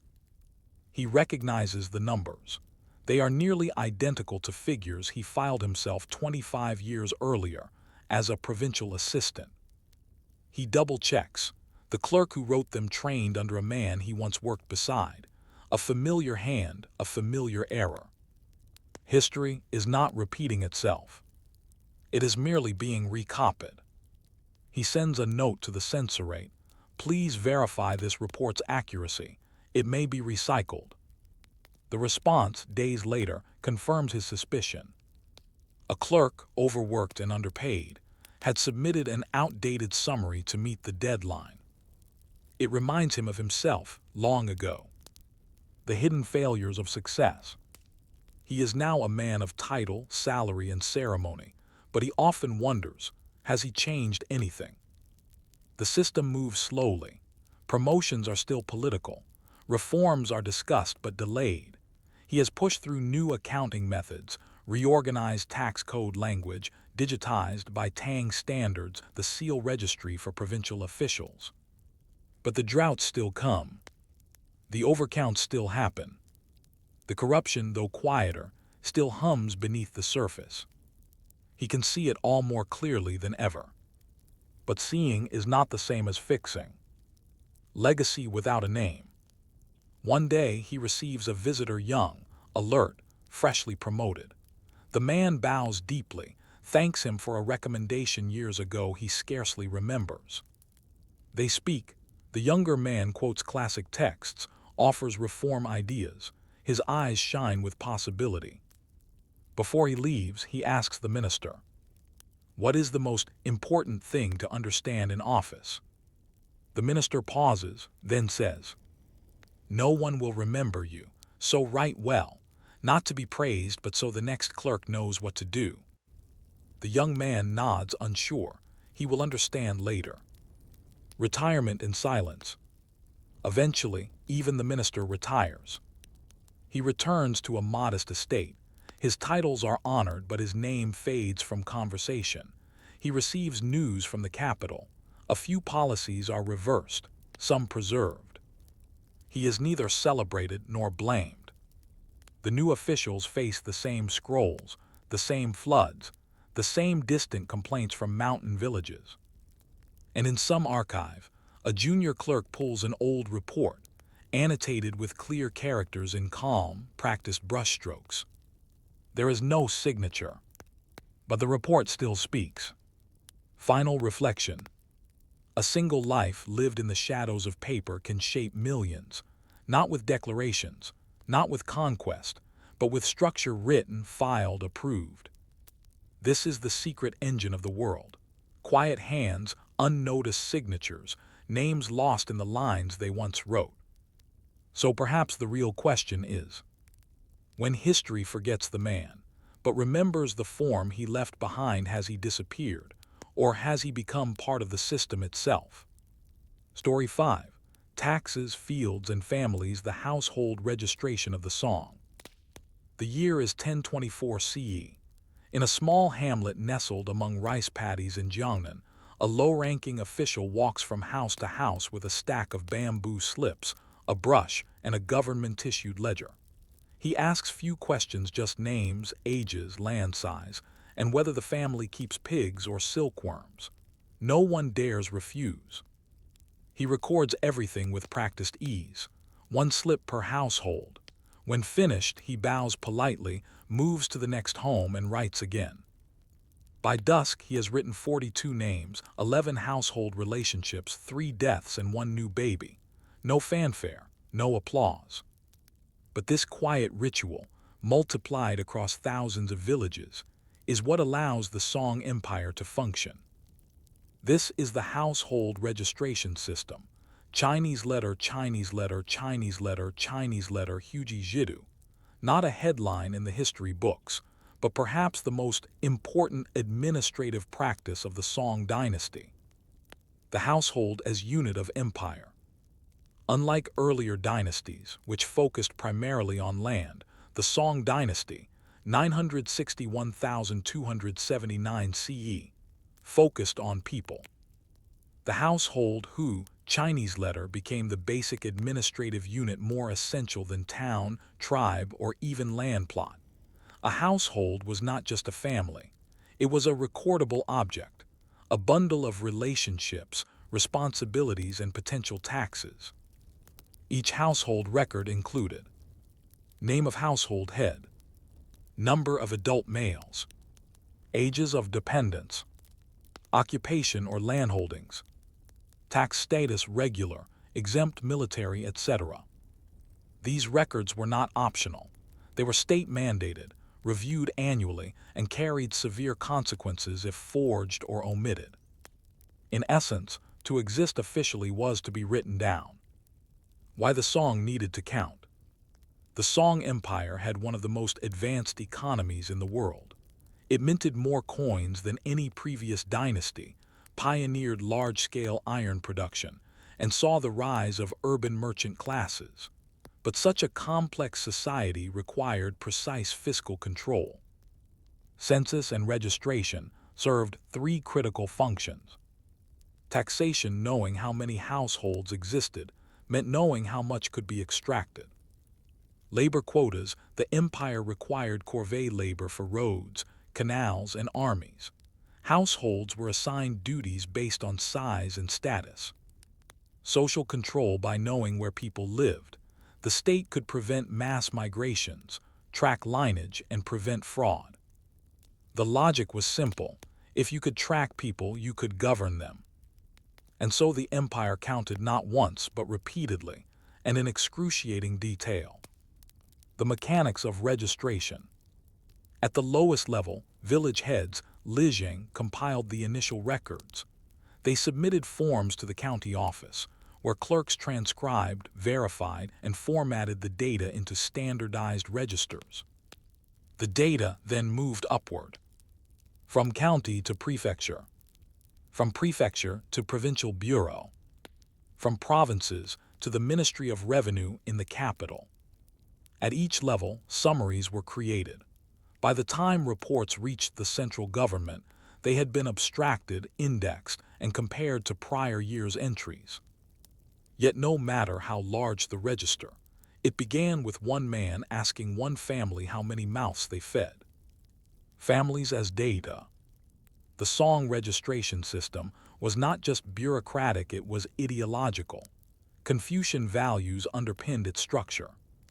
Families were expected to be hierarchical with a clear head of household, stable, preferably remaining in the same location for generations, transparent, no hidden sons, no adopted heirs declared as biological, dutiful, ready to pay taxes, provide soldiers, and report births honestly. But reality was always more complicated. Some families split to avoid higher tax brackets. Others merged fictitiously to claim exemptions. Widows might claim to be dependents, then quietly remarry without reporting. Wealthy households employed legal clerks to draft falsified reports that looked flawless on paper. The state knew this, so it audited households periodically, sending rotating inspectors to conduct surprise reviews. These men would walk the villages, compare people to registers, and fine families for inaccuracies. This was called correcting the household trees, zhenghuji. When the data lied, despite its sophistication, the household register system was vulnerable. It failed in subtle ways. Ghost households appeared people long dead, maintained in the records to preserve tax obligations across generations. Phantom sons were invented to avoid certain labor requirements. Double registrations occurred when migrant workers were registered in both home and work locations. Clerks themselves sometimes altered figures to meet unrealistic quotas or hide errors. In one instance recorded in the song Chinese Letter, a regional administrator discovered that over 1,200 households listed on the books of a prosperous county simply did not exist.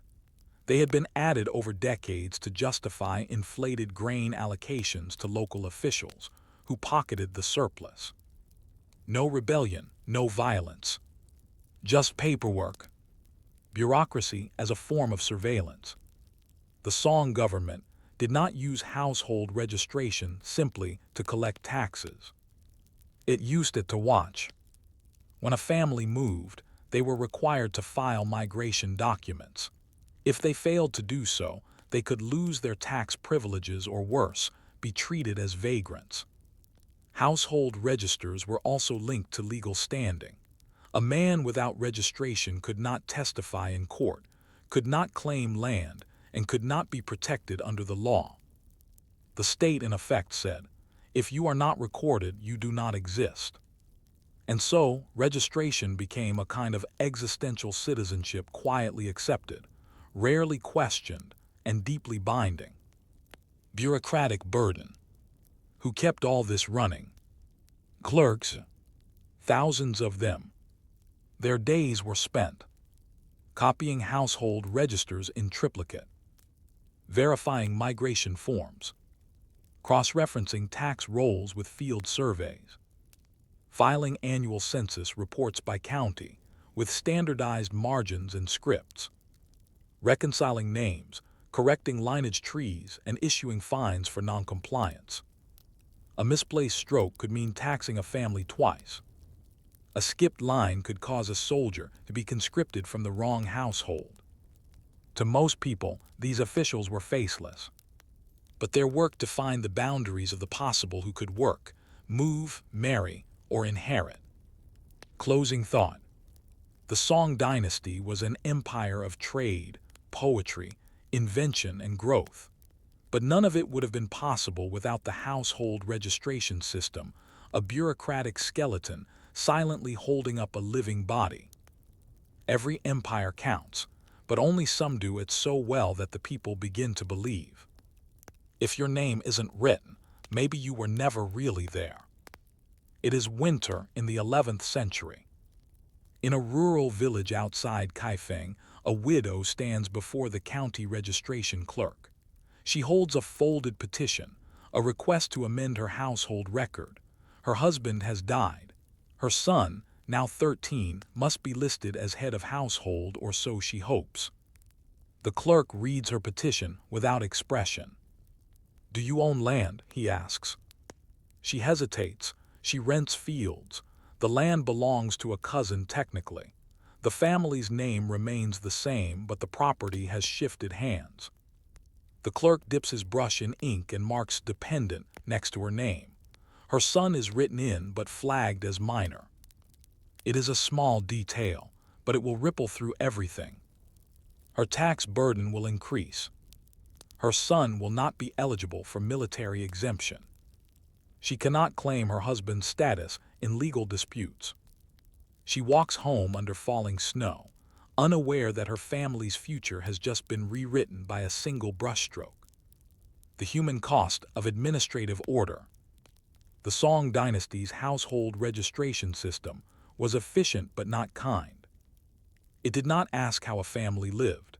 It asked only how a family could be categorized. Every nuance: widows, informal marriages, foster children, tenant laborers had to be flattened into standard lines on a form. If a family couldn't be easily classified, the system made a decision for them. And that decision stuck.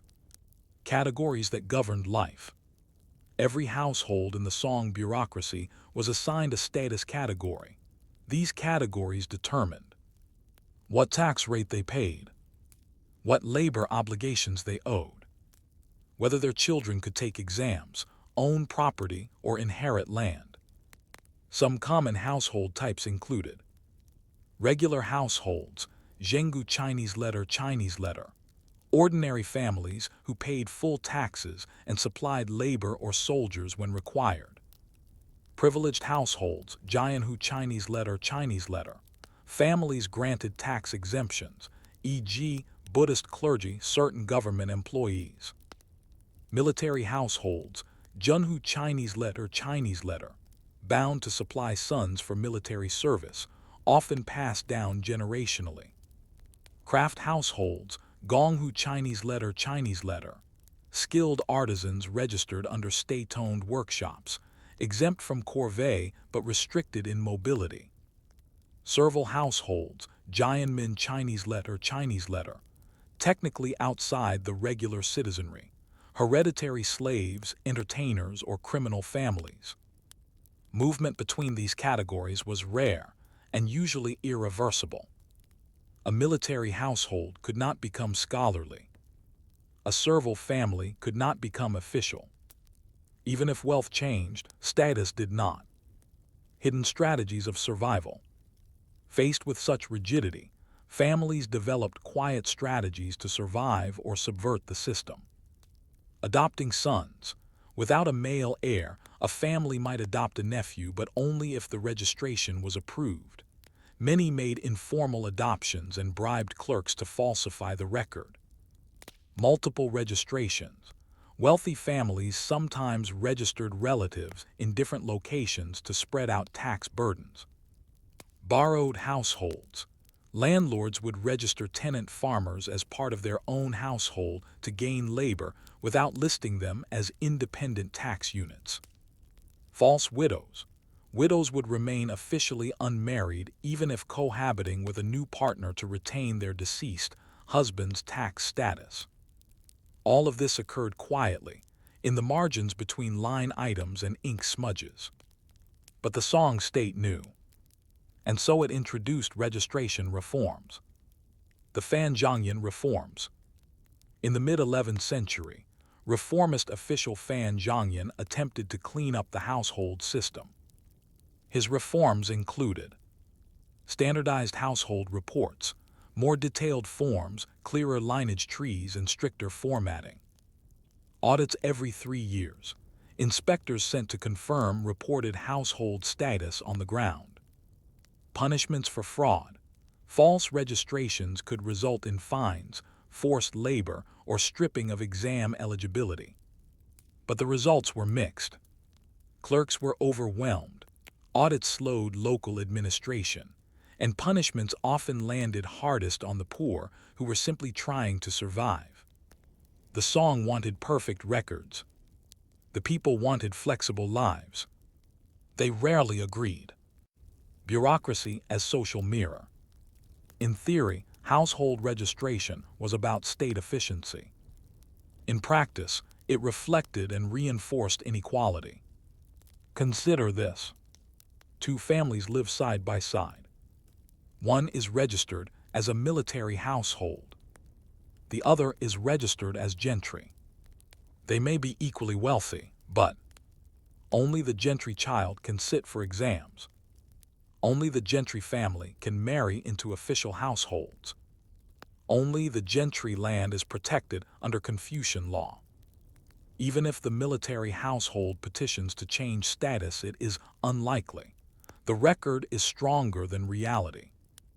This rigidity began to shape not only lives, but aspirations. Young men from restricted households stopped dreaming of advancement. Widows stopped seeking remarriage. Families began to see themselves not just as living people, but as entries in a register. Paper as gatekeeper. One of the strangest powers of Song household registration was this. It could outlive the people it described. A man might die, but his household could remain on the rolls for decades. His son, grandson, and great-grandson would be judged not by their actions, but by the category first assigned generations ago. Even worse, if a man's record was lost, his descendants might be rendered stateless, unable to access state services, own land, or marry legally. To exist in the Song dynasty was not to breathe. It was to be documented. A quiet rebellion, the floating population. Despite the state's efforts, by the 12th century, a growing number of people refused to register. They became known as the Liumin, Chinese letter, floating people.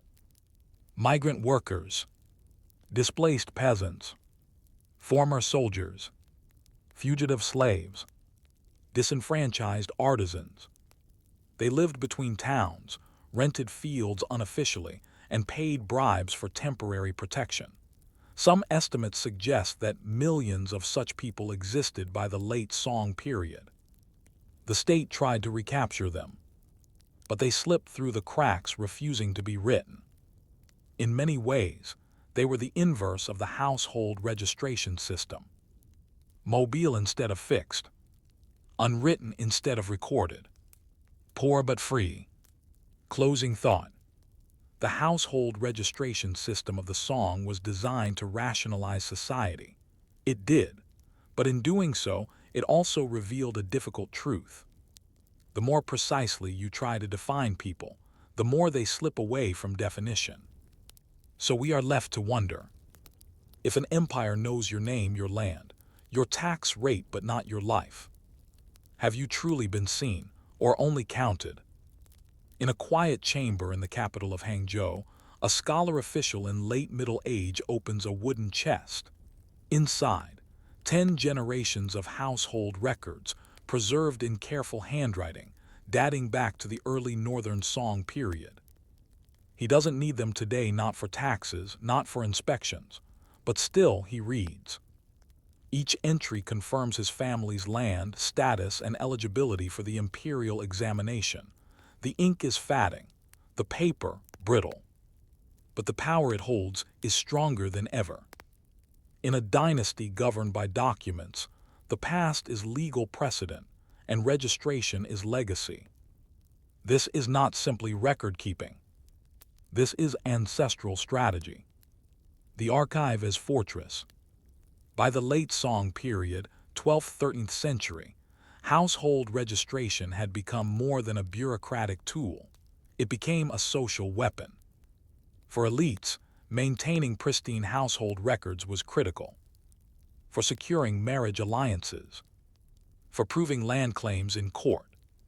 For demonstrating pure lineage, Qingbaijimen essential for government service.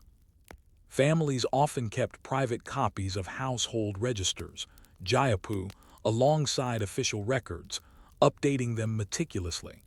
In some cases, these family documents were more trusted than county archives. If the state forgot you but your lineage scroll remembered, you could still argue your status. In a society obsessed with ancestry and legitimacy, being able to prove your household history became a form of political armor. Literate bloodlines. To maintain and interpret these records, families required literacy and time. And so, landed gentry became experts at self-documentation. Lineage elders developed clerical habits. Genealogical literacy became a virtue. In wealthier households, children were taught not just poetry and Confucian ethics, but how to read and maintain lineage documents.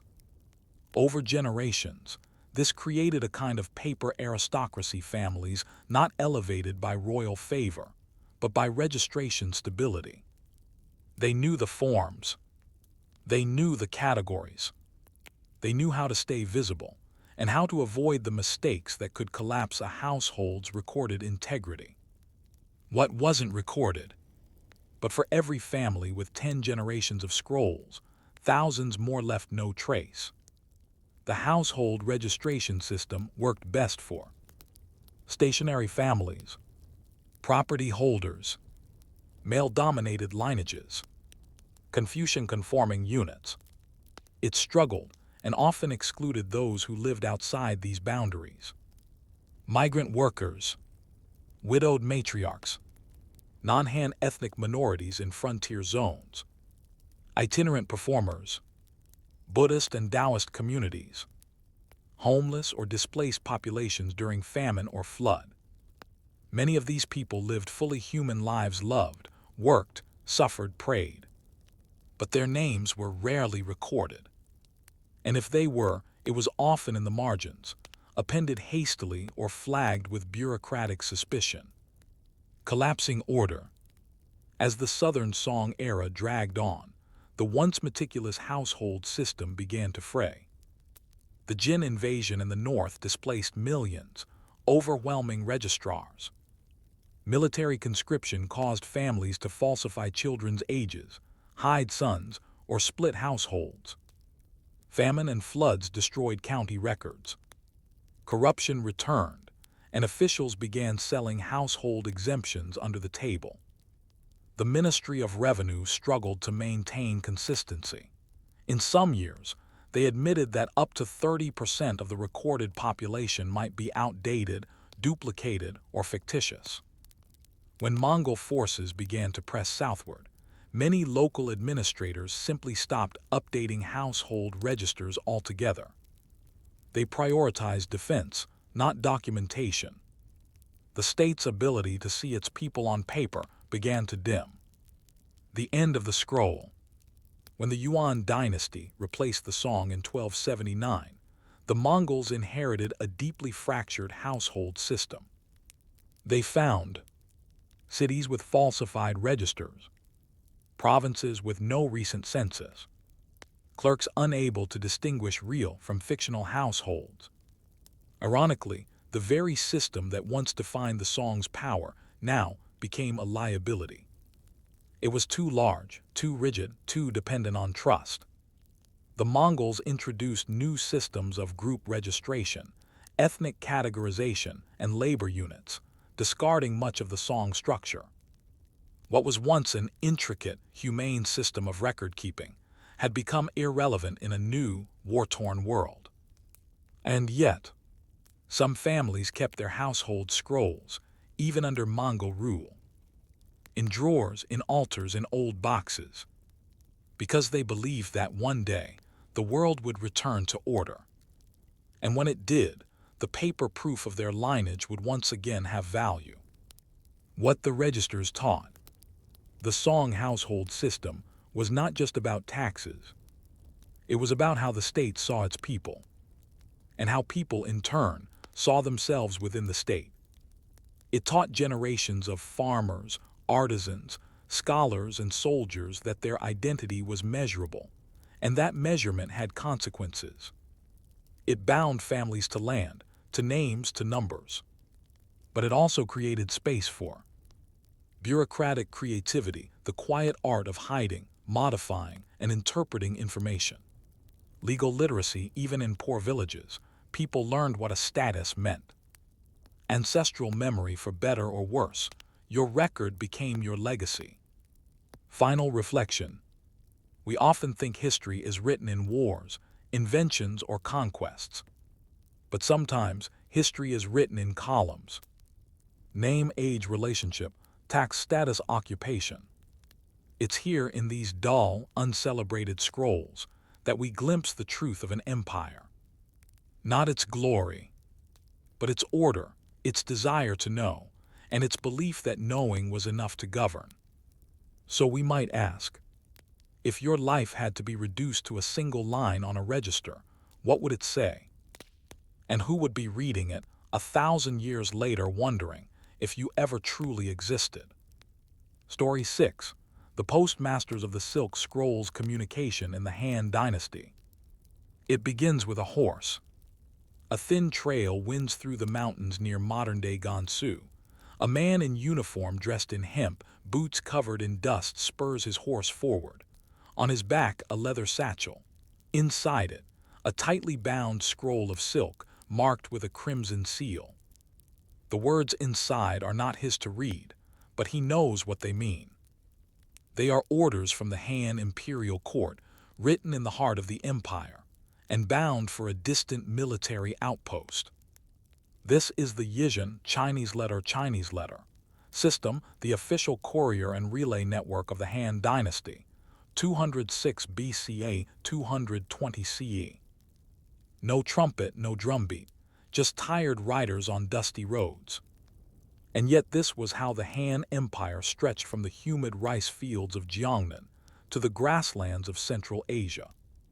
Not by armies, but by messages. Why an empire needs a network. The Han Dynasty was vast. At its height, it ruled over more than 50 million people across thousands of miles. To control such a space, the court could not rely on strength alone. It needed information. Reports from governors, warnings from border troops, requests for grain, silver, or soldiers, updates on weather, rebellion, or disease, even simple confirmations, message received. Without timely communication, decisions lagged, officials acted independently, regional powers grew unruly.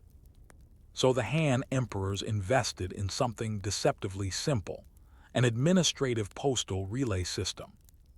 A boring idea, but one that held the empire together. The bones of the system, relay stations. The Yizhen system was composed of relay stations, Chinese letter, spaced along imperial roads at intervals of about 30-50 li, 10-15 miles. Each station provided fresh horses, food and rest for messengers, supplies for minor repairs, a logbook to verify time of arrival and departure, shelter for imperial inspectors and high-level officials in transit. Some larger stations had garrison soldiers, couriers in residence, and even codebooks for encrypted messages. The relay system functioned like a chain.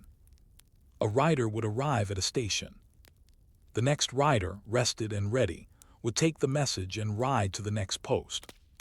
This continued until the scroll reached its destination. In this way, a message from Chang'an could reach the northwestern frontier in a matter of days, not weeks. For the ancient world, this was astonishing speed. Silk, bamboo, and seals. The messages themselves came in several forms. Bamboo slips, Chinese letter, bound together by string, used for everyday reports. Silk scrolls, Chinese letter, lighter and more elegant, used for formal or high-priority communication. Their smooth surface allowed for longer texts and easier folding. Wooden tablets, Chinese letter, used for short commands, receipts, or inventory lists. Each message bore the imperial seal, confirming authenticity. Forging a seal was a capital crime. Before dispatch, the message was recorded in a master log, signed and stamped by the sender, wrapped and waxed, then secured with cord or lacquer. Some messages included a reading restriction, meaning only specific officials were allowed to break the seal. In such cases, the outer wrapping would bear instructions like, to be opened only by the commandant of Dunhuang. This was a world where paper did not yet dominate. Writing was heavier, more precious, and more ritualized. Even a brief memo might require physical effort to carry across distances. Who delivered the messages? The Han employed a specialized class of messengers known as Yizhen personnel, Chinese letter. These men were often selected from military or peasant backgrounds, trained in horsemanship, basic literacy, and protocol, sometimes rotated to avoid corruption or collusion. They were not allowed to open messages. They were required to stick to official roads, avoid detours, record any delays or accidents, report misconduct at relay stations. Despite their low status, they were feared and respected because they carried the voice of the emperor. The roads they rode. The Han court inherited many roads from the Qin dynasty, but expanded and formalized them. Known as imperial roads, Chinese letter, these routes were wide enough for chariots, stone-paved in high-traffic zones, marked by distance posts, guarded in unstable regions. One of the most famous, the straight road, Chinese letter, built by Qin Shi Huang, which stretched over 500 miles across mountains and deserts. But not all roads were grand. Many zigzagged through rural valleys or hugged rivers. Some were little more than dirt trails. The empire didn't need perfection. It needed consistency. Delays and dangers. The Han courier faced many hazards. Bandits in the mountains, blizzards on northern plains, flooded roads during the rainy season, wild animals, especially in forested regions, broken seals which could be punished even if accidental. To manage risk, messengers were sometimes escorted by guards in sensitive areas. High-priority messages traveled under armed watch.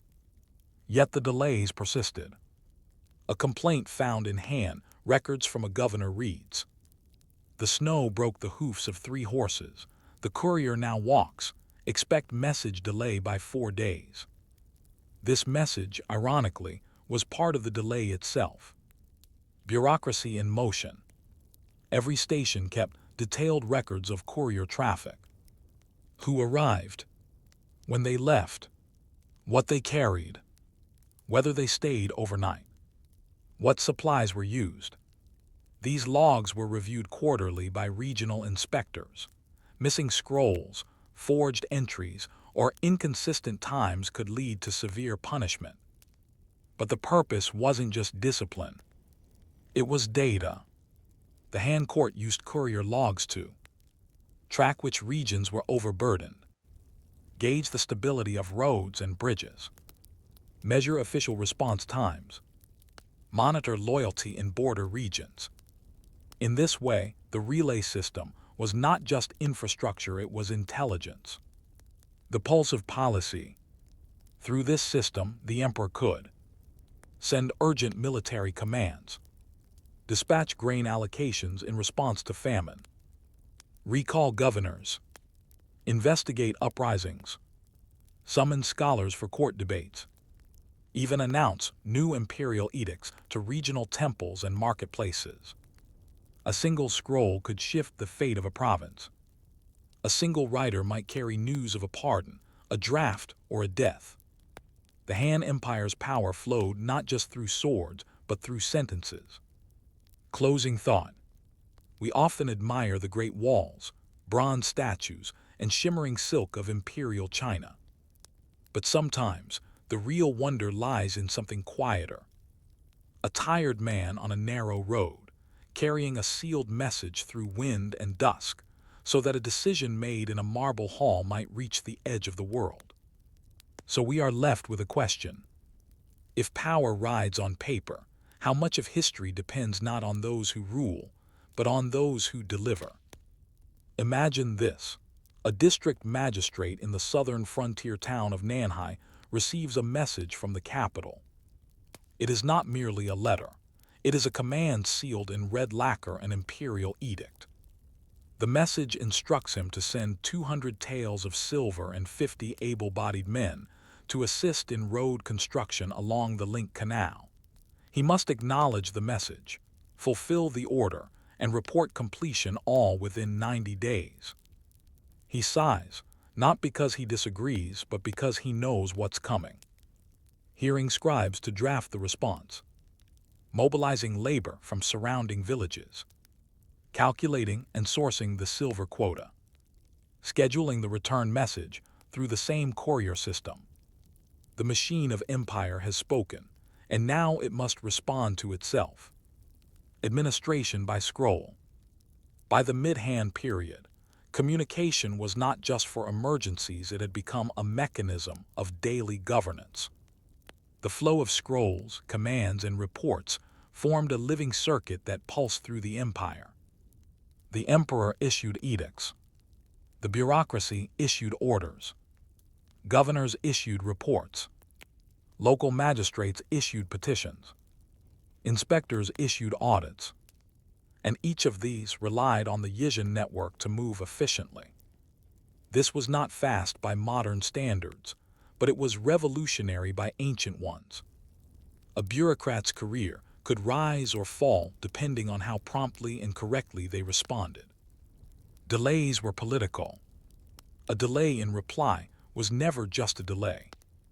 It could be interpreted as incompetence, corruption, defiance, or simply lack of literacy. Some governors had their own calligraphers write flawlessly stylized responses to impress the court. Others learned to use specific ritual phrases, drawn from Confucian texts, to flatter the emperor while still petitioning for leniency or resources. For example, though this servant is lowly in wisdom, he dares not forget the celestial mandate. Even bad news had to be couched in language that preserved loyalty. The medium may have been bamboo or silk, but the real content was often political performance. Multiple layers of message control. Messages rarely moved point to point. Instead, they followed a hierarchical chain. The emperor or central ministries, the regional governor, the district magistrate, the local clerk or village headman. Each level read, logged, annotated, and passed the message downward. On the return journey, the process reversed. This created a layered commentary system. A single report might include the original message, marginal notes by the governor, final annotations by the minister. This built a paper trail of judgment, ensuring that all responses were traceable. And if something went wrong, say, a bridge collapsed or grain failed to arrive, the record was there to reveal where the breakdown occurred. In other words, the Han weren't just writing for communication. They were writing for accountability. Training to communicate. Because of the system's importance, communication training became a core part of bureaucratic life. Officials were expected to read classical texts, especially Confucian works, write in structured, stylized forms, use ritual language correctly, know administrative lexicons, terms for taxes, laws, punishments, etc. The Han bureaucracy even produced writing guides, templates for everything from grain requisition letters to condolence notices. These were not creative documents. They were technocratic artifacts designed to reduce ambiguity and ensure efficiency. But they also helped standardize political culture across distant provinces. From Liaodong to Guangzhou, the tone of a magistrate's letter might differ, but the structure remained the same. The silent role of the clerks. Behind every official stood a group of clerks and scribes, the unsung literate workers of the Han state.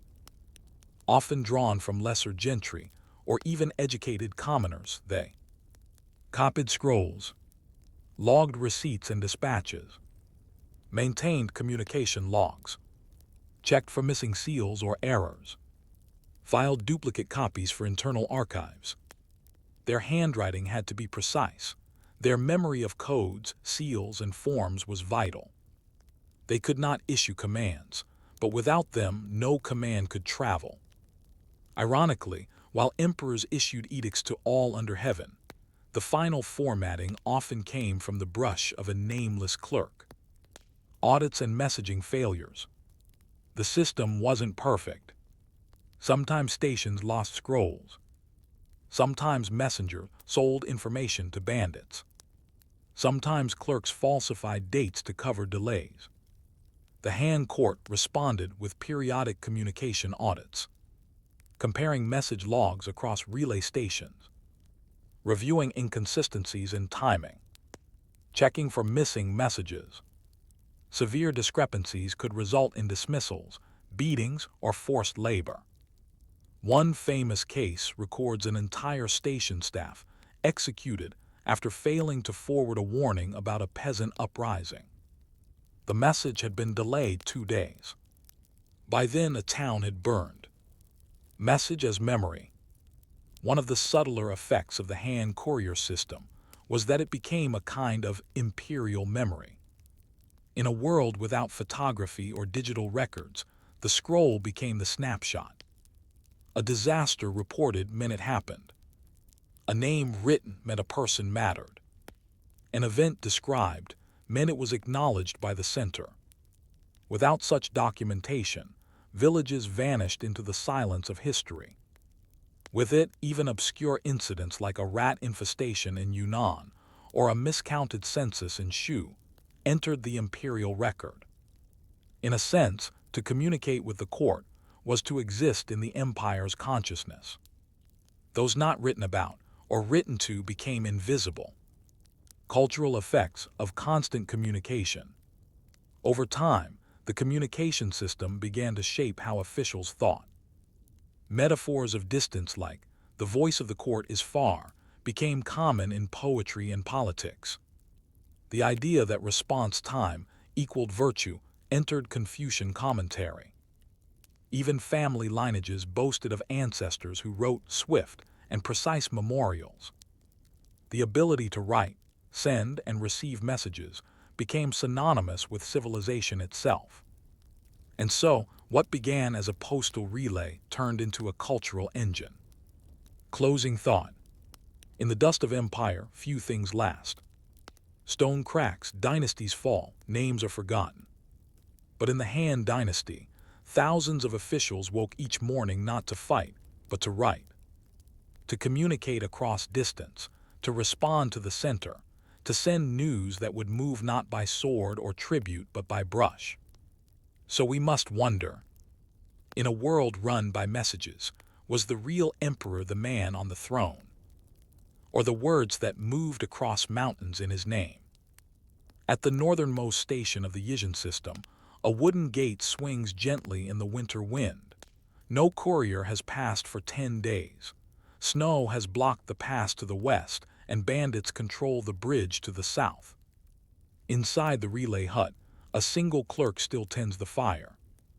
He rewrites the same letter every morning, an old request for grain relief from a village struck by drought. No new orders come. No response ever arrived. The empire is still alive on paper. But out here, the silence has begun to settle in. The breaking of the relay. In the early 2nd century CE, cracks began to show in the once efficient hand communication system. The causes were many.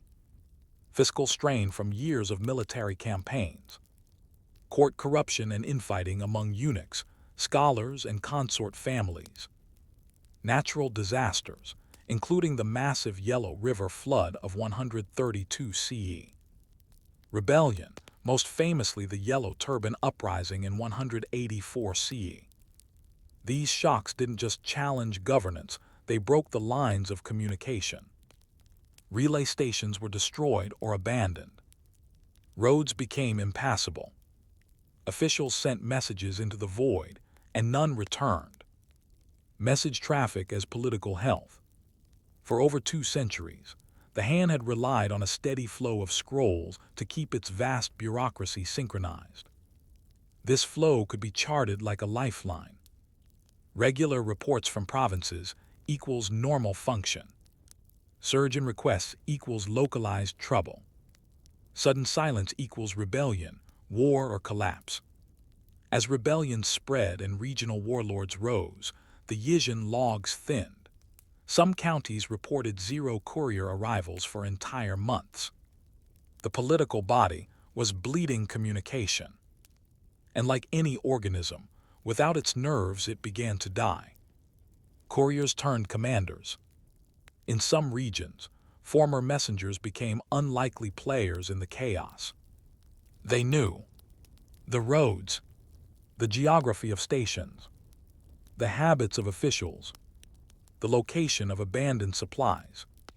A few defected to rebels, offering their expertise. Others formed their own bandit posts, charging fees to carry messages or intercepting them for intelligence. The very network built for unity now fractured into rival nodes, each carrying only what it wanted or nothing at all.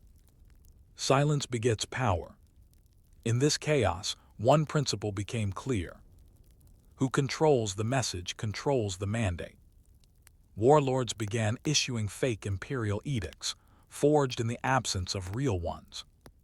Without central confirmation, seal authenticity collapsed as a safeguard. Peasants and minor officials desperate for guidance often accepted these fakes as real.